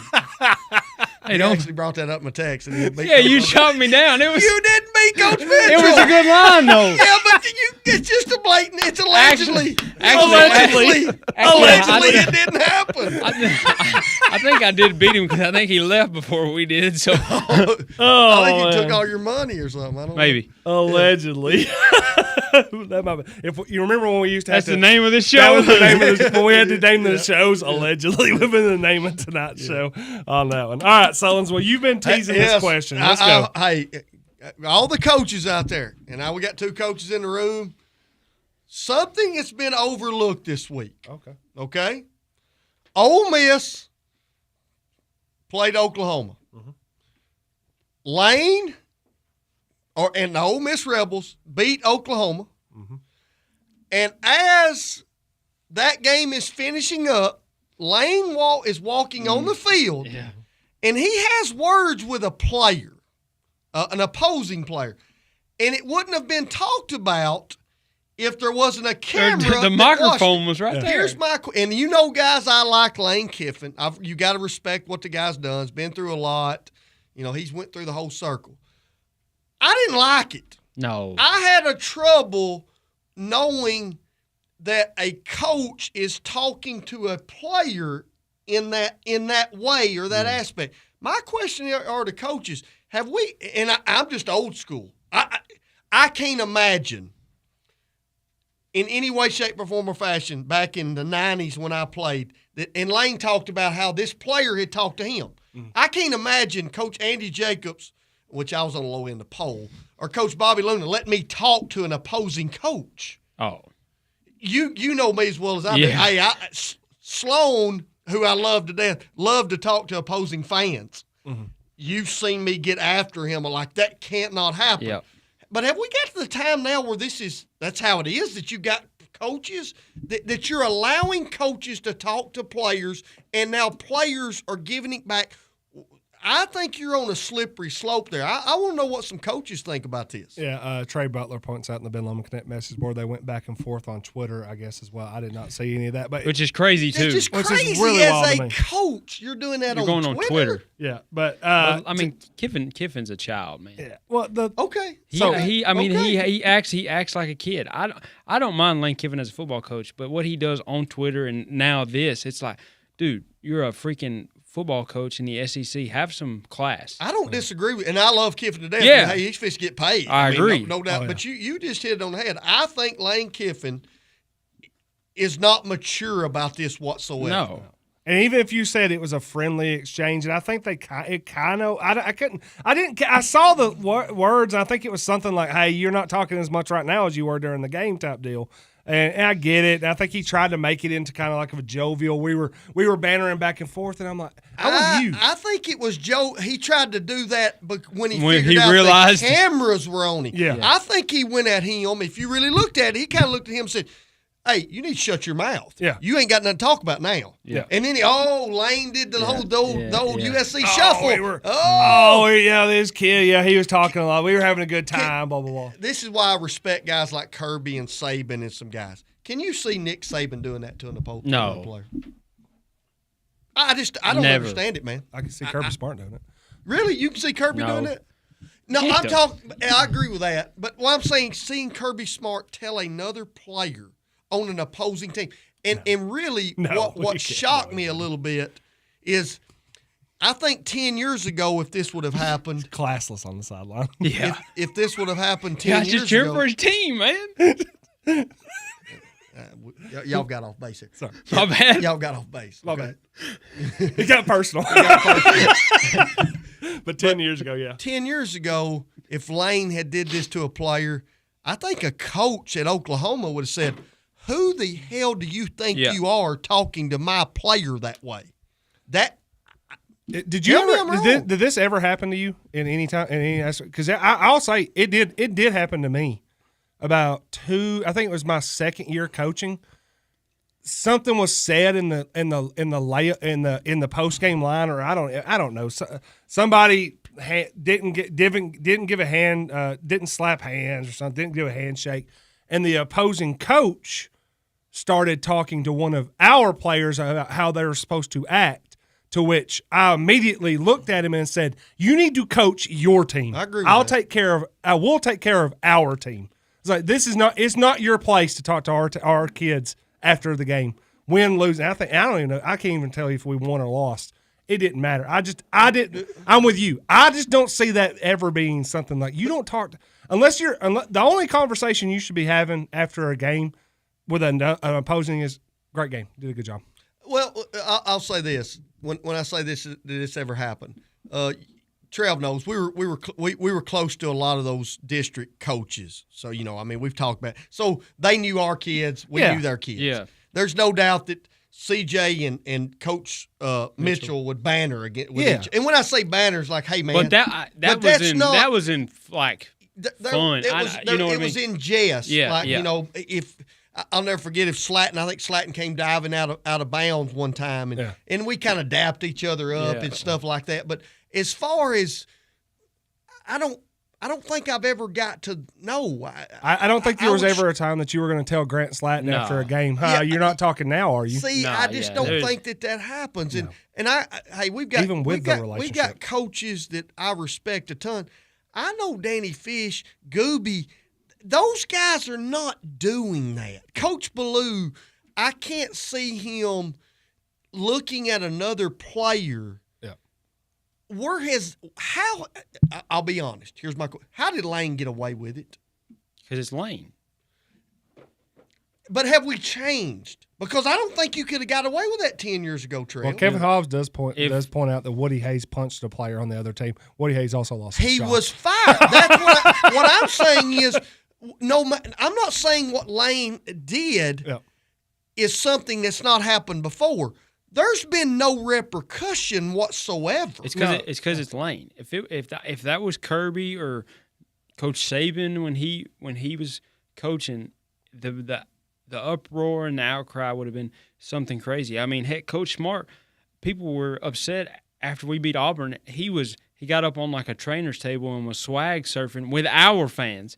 And people were saying, man, I can't believe he would act like that and this, that, and the other. But since Lane Kiffin, he just does stuff like that all the time. He did it with when they played LSU with Whit Weeks. And that was probably a little more in jest because I guess his daughter and the linebacker are dating. But he kind of says stuff like that all the time if you really look at it. Are you saying he's the football coach equivalent to Donald J. Trump? I'll give you an example. I think you can see this more. I could see it more in pro athletics. Yeah. We've seen videos of Belichick and he's talking to a player and those types. But those are professionals. Those are grown men. Not saying that. Well, let's be honest now. A lot of college guys are grown men. I mean, hell, some of them's actually played in the league now. But anyway. I struggle because I guess what I'm saying is you start seeing that trickle down. Yeah. I don't want to see that trickle down to a high school game. No. Where a coach after the game talks to an opposing player. I'm like Trev. The only reason I think Lane did what he did, which was try to make it into a jovial that was lighthearted, is because he figured out they caught him on camera. Yeah. I agree. It bothers me a little bit. Well, I think the reason why you don't want to see it trickle down is because we've seen this on camera before. What happens 9 times out of 10 in high schools when something like that happens? It's a fight. Yes. You see a post-game brawl when stuff like that happens, and it's usually the coach who said it and a parent who comes flying out of the stands. Yeah, you don't want seeing stuff like that. I'm with you.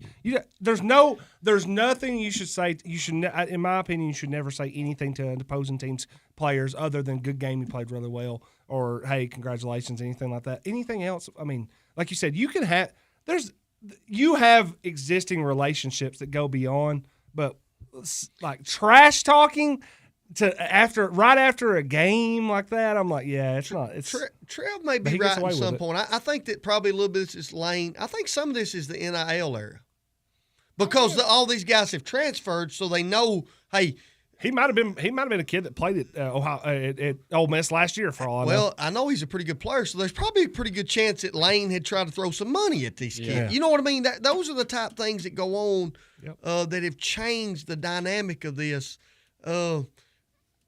It just bothered me, and I'm like Trev. I respect him as a coach, but Trev, you may have turned me on to something. He's got a little child in him that concerns me a little bit. Yeah. I don't know. Yeah, I couldn't imagine seeing something like that happen at the Dalton, and another coach saying something like that to a player, and then Danny Fish just sitting there and be like, "Oh yeah, that's okay." No, it's just not. I don't think Danny Fish is going to fight. Them's fighting's words. That's what I'm saying. I'm really surprised, and I've not heard. I'm have surprised. You heard anything about Oklahoma's coach? No. Not only their head coach, I'm surprised that defensive coordinators or somebody said, "You're not going to talk to my player." Oh no, Lane doubled down on it on Monday. I don't know what the player said on the field, but in that moment, I'm glad the player didn't react. Yeah, agree. Because I can't say if I was in that situation. What'd you say? Yeah, who do you think you're talking to? I'm about to smack you with his helmet. Well, when Lane does that, does he not kind of put himself in that position? That's what I'm saying. You're supposed to be the adult. Exactly. Yeah. And you decide, hey, I'm gonna go full sin, don't he? Yeah. No. All of a sudden, that guy goes, "What's the Myles Garrett?" Yeah, but you don't want that. Has when you say that he's a child, or he's got some of that in him, does the media now let him get away with it? 1,000%. They love it. Does he get away with it 5 years ago? No. Well, he wouldn't have got away with it 5 years ago because he was probably at Bama at that time. But you understand where I'm going, media loves it. Media loves him. Yeah, they love him now. Yeah. They do love him now. Yeah, and too. I mean, it goes also back to a Ben Lomond Connect message board comment that Brent Warren said, talking about. Well, we were talking about the stuff with the about the college or not college, NBA and MLB and all the individual stuff like this. It's like Trey Butler brings up. They're paid athletes now too, so it's almost like this is pro. Like we treat it like it's college. We treat it like it's amateur stuff. But you may be right. I was like, it's just that's how. Like you just said, you see that in the NFL every now and then because these guys know each other. They've played for one another. They're NFL. I'm like, at this point, college, that guy might play. That kid could very well be wherever Lane Kiffin's coaching next year or in the NFL. Yeah, but I don't think you deal with the other coach, says Brent Warren, and I agree with that. And I think Lane doubled down on it Monday and just talked more trash to Brent Venables in his press conference. I don't think stuff like that happens in the NFL from head coaches. I'm not saying there's not assistants that may run their mouths on the sidelines, but I mean, a guy like Nick Sirianni, he's very outspoken in a lot of things. I don't think you would ever see him after a game go up to somebody, whoever it may be, and say, "Well, you aren't talking now." Yeah. You know what I mean? Yeah. It's classless, man. Yeah. Aaron Blaylock says, or if you don't have anything nice to say, don't say anything at all. We're adults coaching against teenagers. Be responsible ones and lead by example. Yep, I agree. And I just think it was something was overlooked this week. Just as kids turn on ESPN and got Instagram and Twitter and all that. One day, a kid's going to want to coach, and they say, "Oh, I'm going to be like Lane Kiffin," because they think that's funny. And now you have young coaches out here who think they can just run their mouth and guys coach one game, become a wise man. Come on. No, I mean, hey, you know what? You're not wrong. You're not wrong. Like you got kids. We talk about it. You got kids that are saying, "Hey, that's what I want to be as a coach." There are 1,000%. Absolutely. There are 1,000% 18 to 22-year-old guys. Or guys or girls. They're going to end up in the coaching and thinking, "Hey, Lane Kiffin's doing it the right way," and that's. I mean, he's a heck of a coach. There's no doubt about it. But he's also He's not.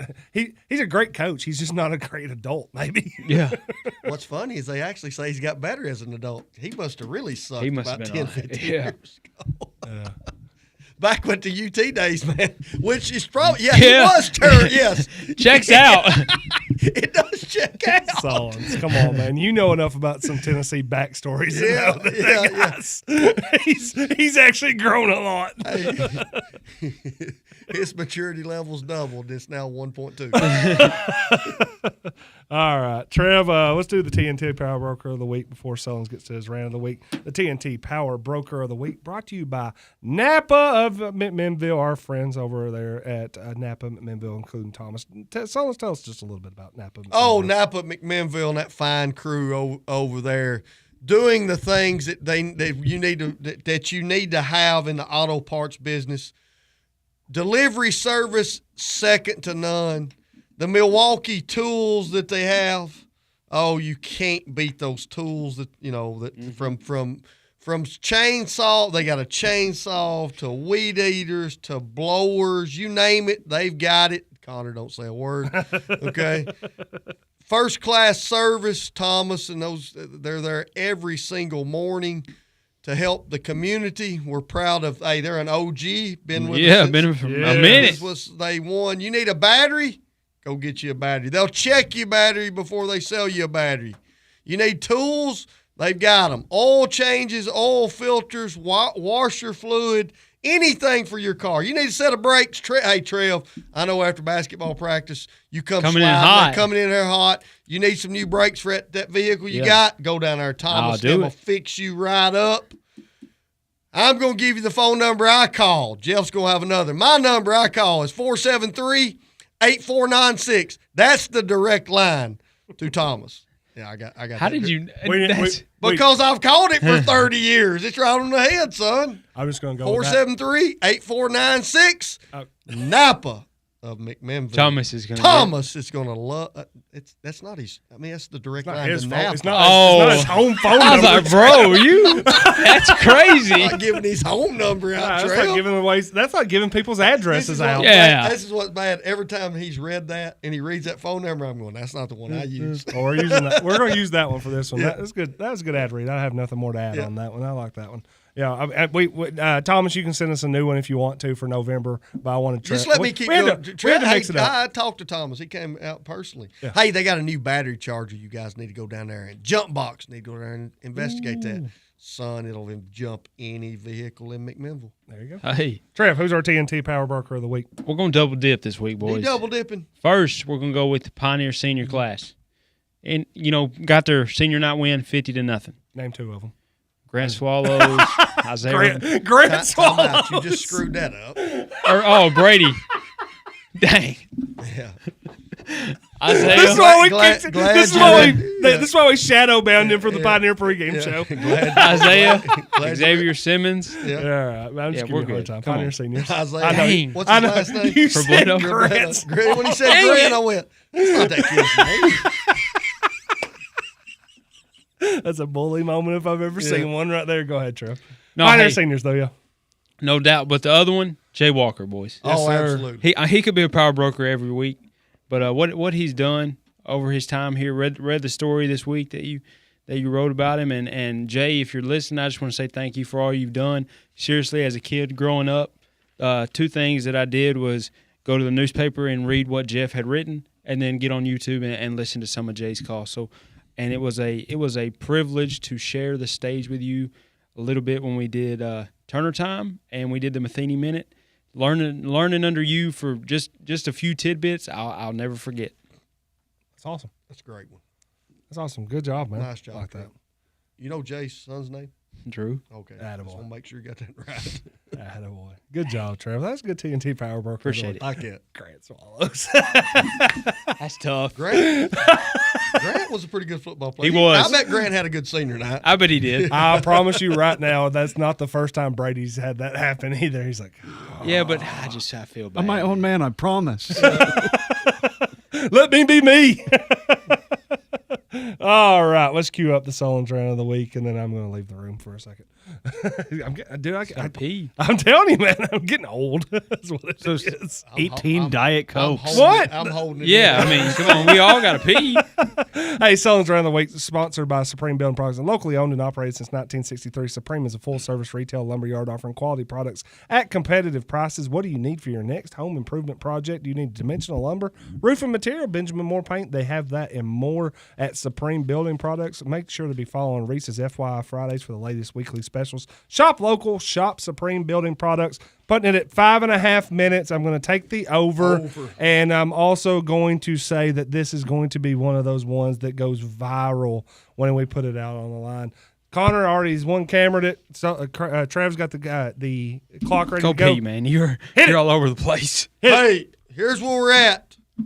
Two of the biggest sports stories, or a couple of the biggest sports stories in this in our country the last couple of weeks. We kind of talked about them a little bit. We talked about the gambling allegations. And then one that we've not talked about, the firing of Brian Kelly from LSU. Okay? Probably somewhere you didn't see me going with this. I think government needs to understand their role. Oh, yeah. Okay? The governor of the state of Louisiana comes out on Saturday night. And Brian Kelly, let's be honest, that was probably not the best fit ever. No. Not saying that he shouldn't have been retained or he shouldn't have been fired. But the governor comes out, Jeff Landry, and if you listen to him today, he had some more comments.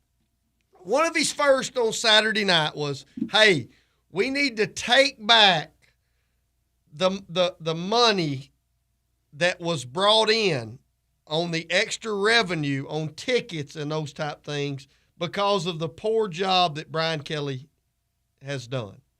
Basically, the ticket price increase, we need that money back because he didn't do a good job. Well, if you need the money back because he didn't do a good job, you didn't need to have the ticket increase to begin with. Okay?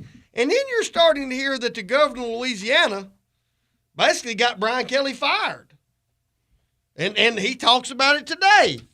Full comment from LSU Governor Jeff Landry.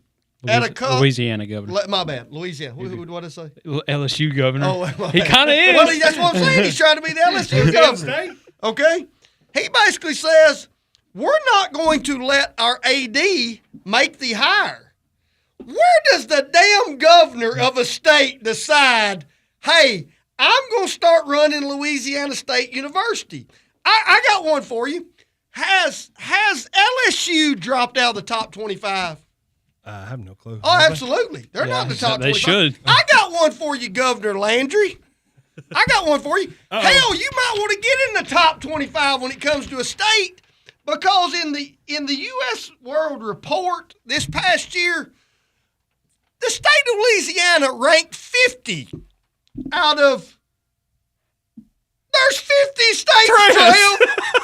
I was letting him build for suspense. Come on, guys.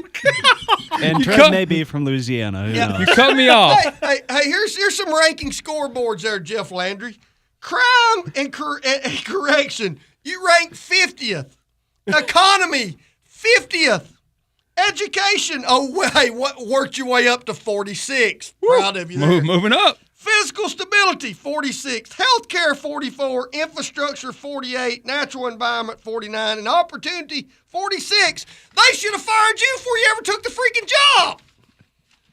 And you're out telling people who needs to be a football coach of an SEC program? Hey, maybe that's what he's good at. He's not good at anything else, but maybe he knows some football. Now, here's what I'll say, and Trevor's talked about it. Lane Kiffin acts like a child. Maybe he wants to get in this dumpster fire. That's true. That's Louisiana State University. He may fit right in. Here's one of the best quotes today. The AD, Scott Woodward, would not hire the next football coach. He'd rather Donald Trump be in charge of that search because Donald Trump creates winners. So basically, what we're going to do. If I thought of athletics, when I think of athletics, I think of Donald Trump. Yeah. Okay. Hey, I think he needs to make the hire at LSU, at Arkansas, at Penn State. I mean, you name it. Florida. Let's just let because the government does such a great job at running the country. You know what I mean? They'll do such a better job of running college athletics. It'll only take 2 years to find the coach. Okay. Then let's go to this. We talk about the gambling deal. Our partner in crime, a guy, Ted Cruz, decides that he wants to have a commission on the gambling deal. 4 pages, people. A senator or a congressman telling me what should be done or not done when it comes to gambling, when what they do in the stock market on a daily basis, pot kettle black. They ain't the ones that need to be getting involved in gambling, okay? That should not happen in this country. They need to know their role, okay? Hey, this just in. I heard the government was shut down. How in the hell did you write 4 pages? You guys can't come together and open the government back up, and you're somehow, some way going to be involved in sports? Know your roles, peeps. I don't want I do not want Bill Lee involved. And you may say, well, this makes no sense, Chris. Maybe the governor needs to be involved. If the governor needs to be involved in hiring football coaches, this is how it would go in Warren County if Warren County gets involved. Terry Bale he's a county executive. He's going to hire the next football coach. He's going to do it with a committee. Cole Taylor, Steve Helton, Scott Rubley, and Gary Prater. They're going to make those decisions. I'll be honest, some decisions Warren County's made in the past, they may do a better job. But that being said, I don't know if the county executive needs to be the guy that calls over and says, hey, we need to fire somebody. And we also need to give back some ticket revenue because they weren't successful. I never thought I'd feel sorry for Brian Kelly, but in this aspect, you're right. I'm thinking, I'm glad I'm out of that dumpster fire. Hey, here's another thing that I would say to the governor of Louisiana. You know, you have fired the last 2 coaches that coached at LSU, and they actually won national titles. I don't know. Maybe know your role, and as Lane said, shut your mouth. That's all I got tonight. I got a lot more. Mic drop. I know. You didn't even. Hey, it's got late. It's 7:30. He's ready to roll. It's got late. Yeah. I wish I had the Gambit meme so bad. Talking about LSU. I'll tell you. Would you like Bill Lee being involved in the hiring of the next Tennessee football coach? Yep. No. Trey Butler, as a Georgia fan, I'll allow that. Yeah, exactly.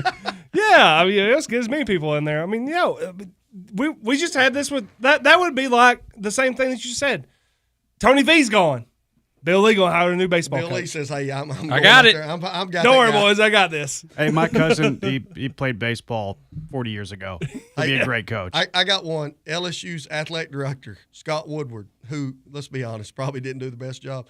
You probably need to be looking for another gig. Yeah, buddy. you dead man walking. Your governor, the governor's coming in for you. Governor? They cut your arms, legs. All of it. They cut you. You're down to just a square. He's a Monty Python. He's in big trouble. Tis but a flesh wound. Yeah. Oh man. No, I agree with you. You told me about what you were going to talk about before earlier, and I was like, yep. Getting that much involvement in while we have so much other stuff going on. It's like, what are we doing here? Were you elected? The federal government shut down. Shut down. Your federal government shut down, and we're saying, hey, I need the commissioner of the NBA come in front of Congress right now. Yeah, that's Give me a break. If you've listened to old Ted speak, you know he didn't write that. Yeah, I see your comment in the Ben Lomond Cadet message board said use Chat GPT to write that. Hey, Jeff said, hey, there ain't nothing wrong with using Chat GPT. You on that Chat GPT? Hey, maybe use Chat GPT to hire your next football coach. You know what I mean? Oh, that'd be good. That'd be good. Now, hey, here's another thing we need to bring up. Yeah, just see what Chat GPT says. There's going to be a lot of lonely fan bases in about 6 months. You know, as many firings that we don't have enough good ones to go around. Okay. No. Lane, hey, and Trail's not a big fan, but Lane can't coach 4 teams. at the same time. He might think he could. Well, maybe a Penn State, Florida, Yeah. LSU. Yeah. 3 of them plus Ole Miss. I saw what the buyout was, by the way, so I will put in my application to coach at LSU. Oh, yeah. That's a pretty good contract. I'm good just to be there for 3 months and then just buy me out. Hey, Landry pulls out today that he goes after Jimmy Sexton. That was not a battle you're going to win. Yeah, you don't want to go after Bain. You ain't winning against Bain. Yeah, well, hey, look, ChatGPT says that what LSU needs is a coach who understands how to win the SEC and is comfortable with the heat and expectations that come with the Tiger job. The dismissal of Brian Kelly underscores the LSU's leadership will not tolerate good but not great in Baton Rouge. They need a recruiter. They need a coach who can win the transfer in NLL era. They need a coach who will strengthen LSU's national brand while delivering results. And you also hope a hire is fiscally responsible because after the buyout and frustrations, LSU can't afford to make a similar mistake on that. Their suggestion, ChatGPT, hire John Sumrall, head coach of the Tulane Green Wave. Has SEC roots, played at linebacker at Kentucky. Not terrible. Boys, I saved y'all a lot of money. I got one for you, though. If you're John Summerall, and you see the governor held he held a press conference today, Trail. No. Okay, are you wanting any part of that nonsense? I'm good with the Green Wave. See what Florida's got going on? Well, ChatGPT, not bad. Woodward hired Jimbo at Texas A&M, says Jeff Griffin in the Painting Bar media.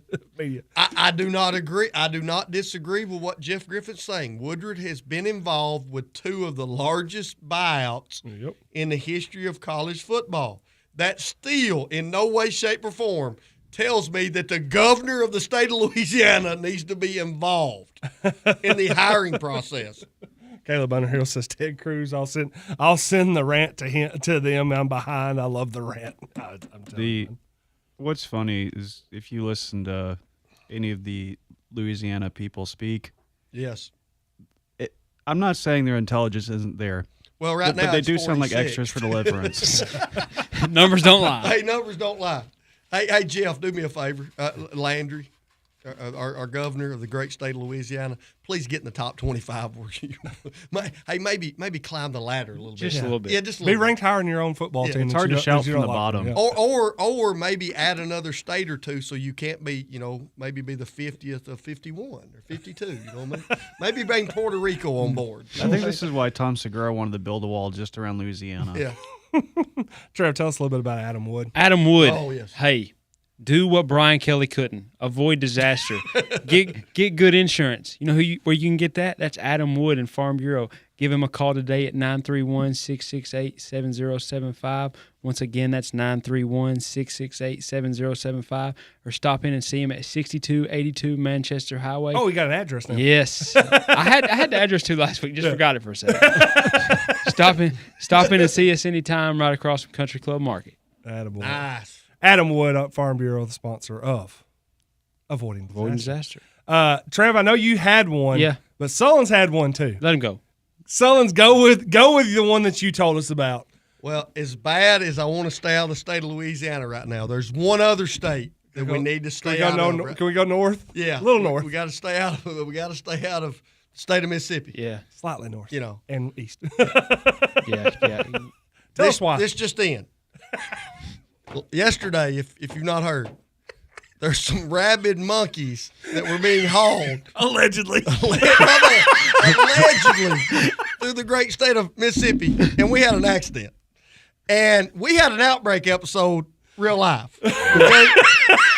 Allegedly. Allegedly. Now, the numbers are varying right now.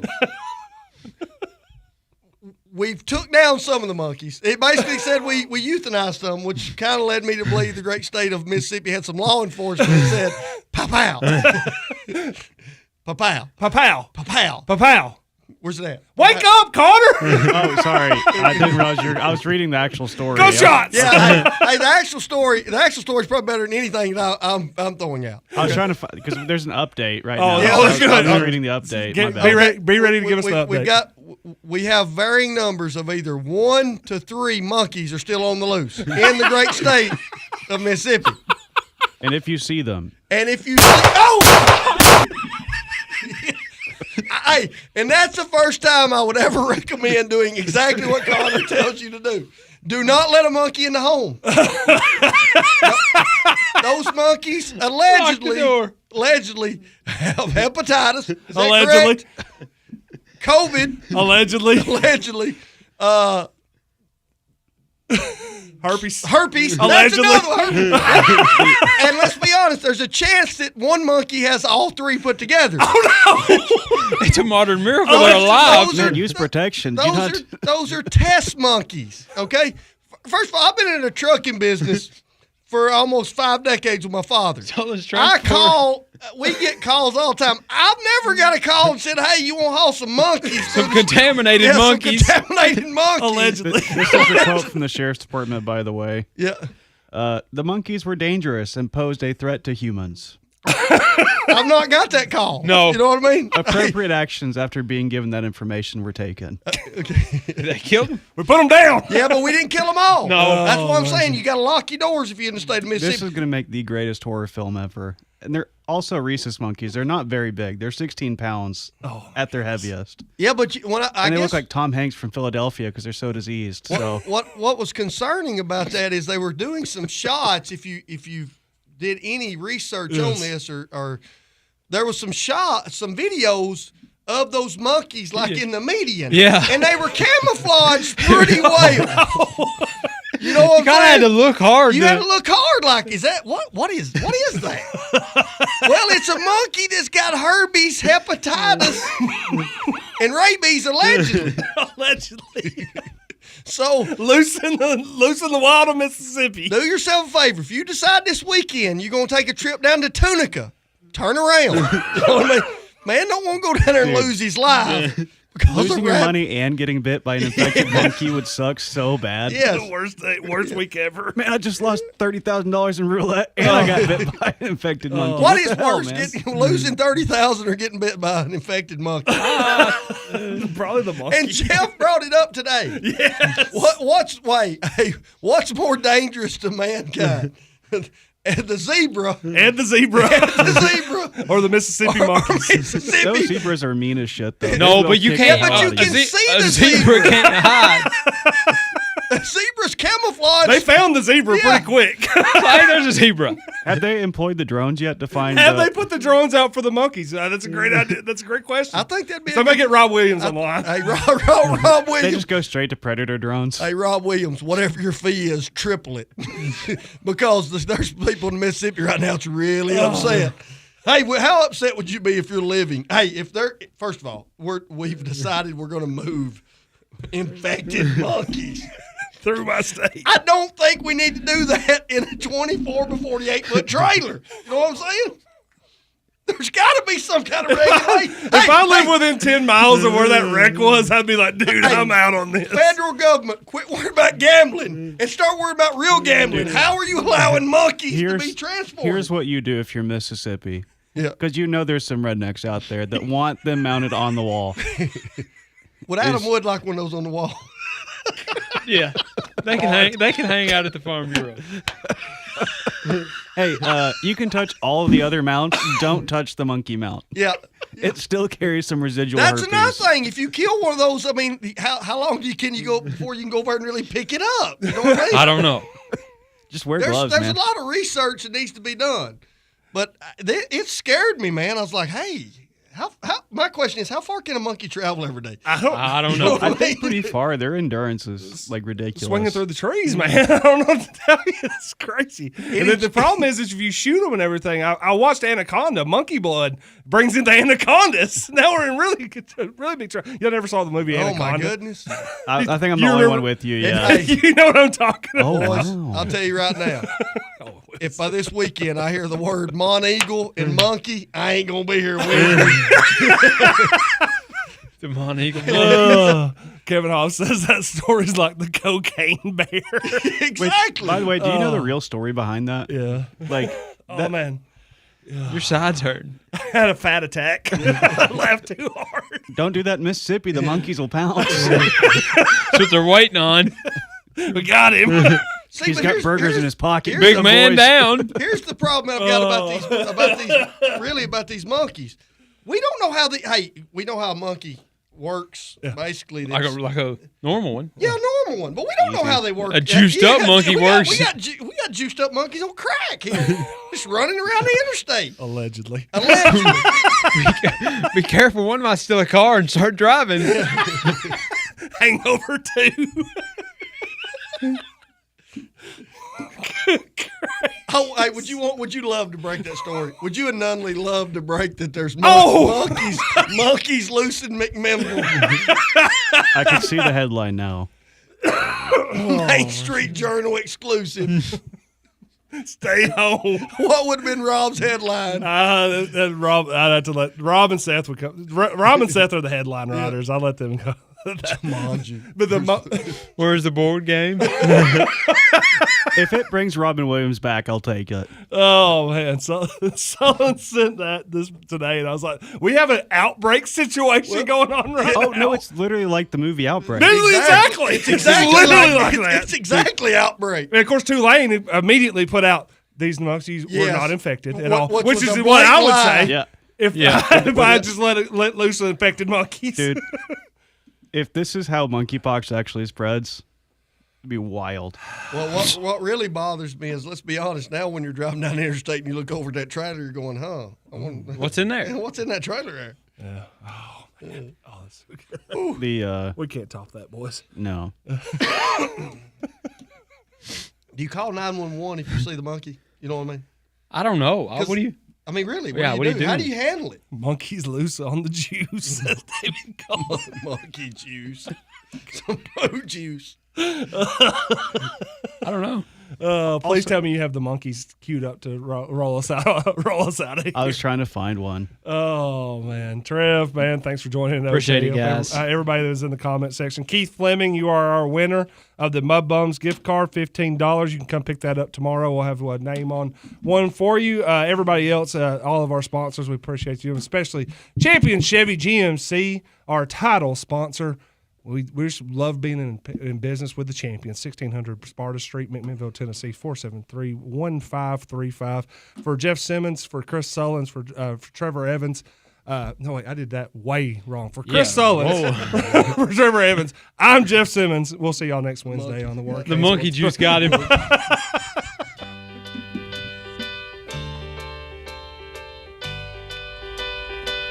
Oh, I could hide 'neath the wings of the bluebird as she sings.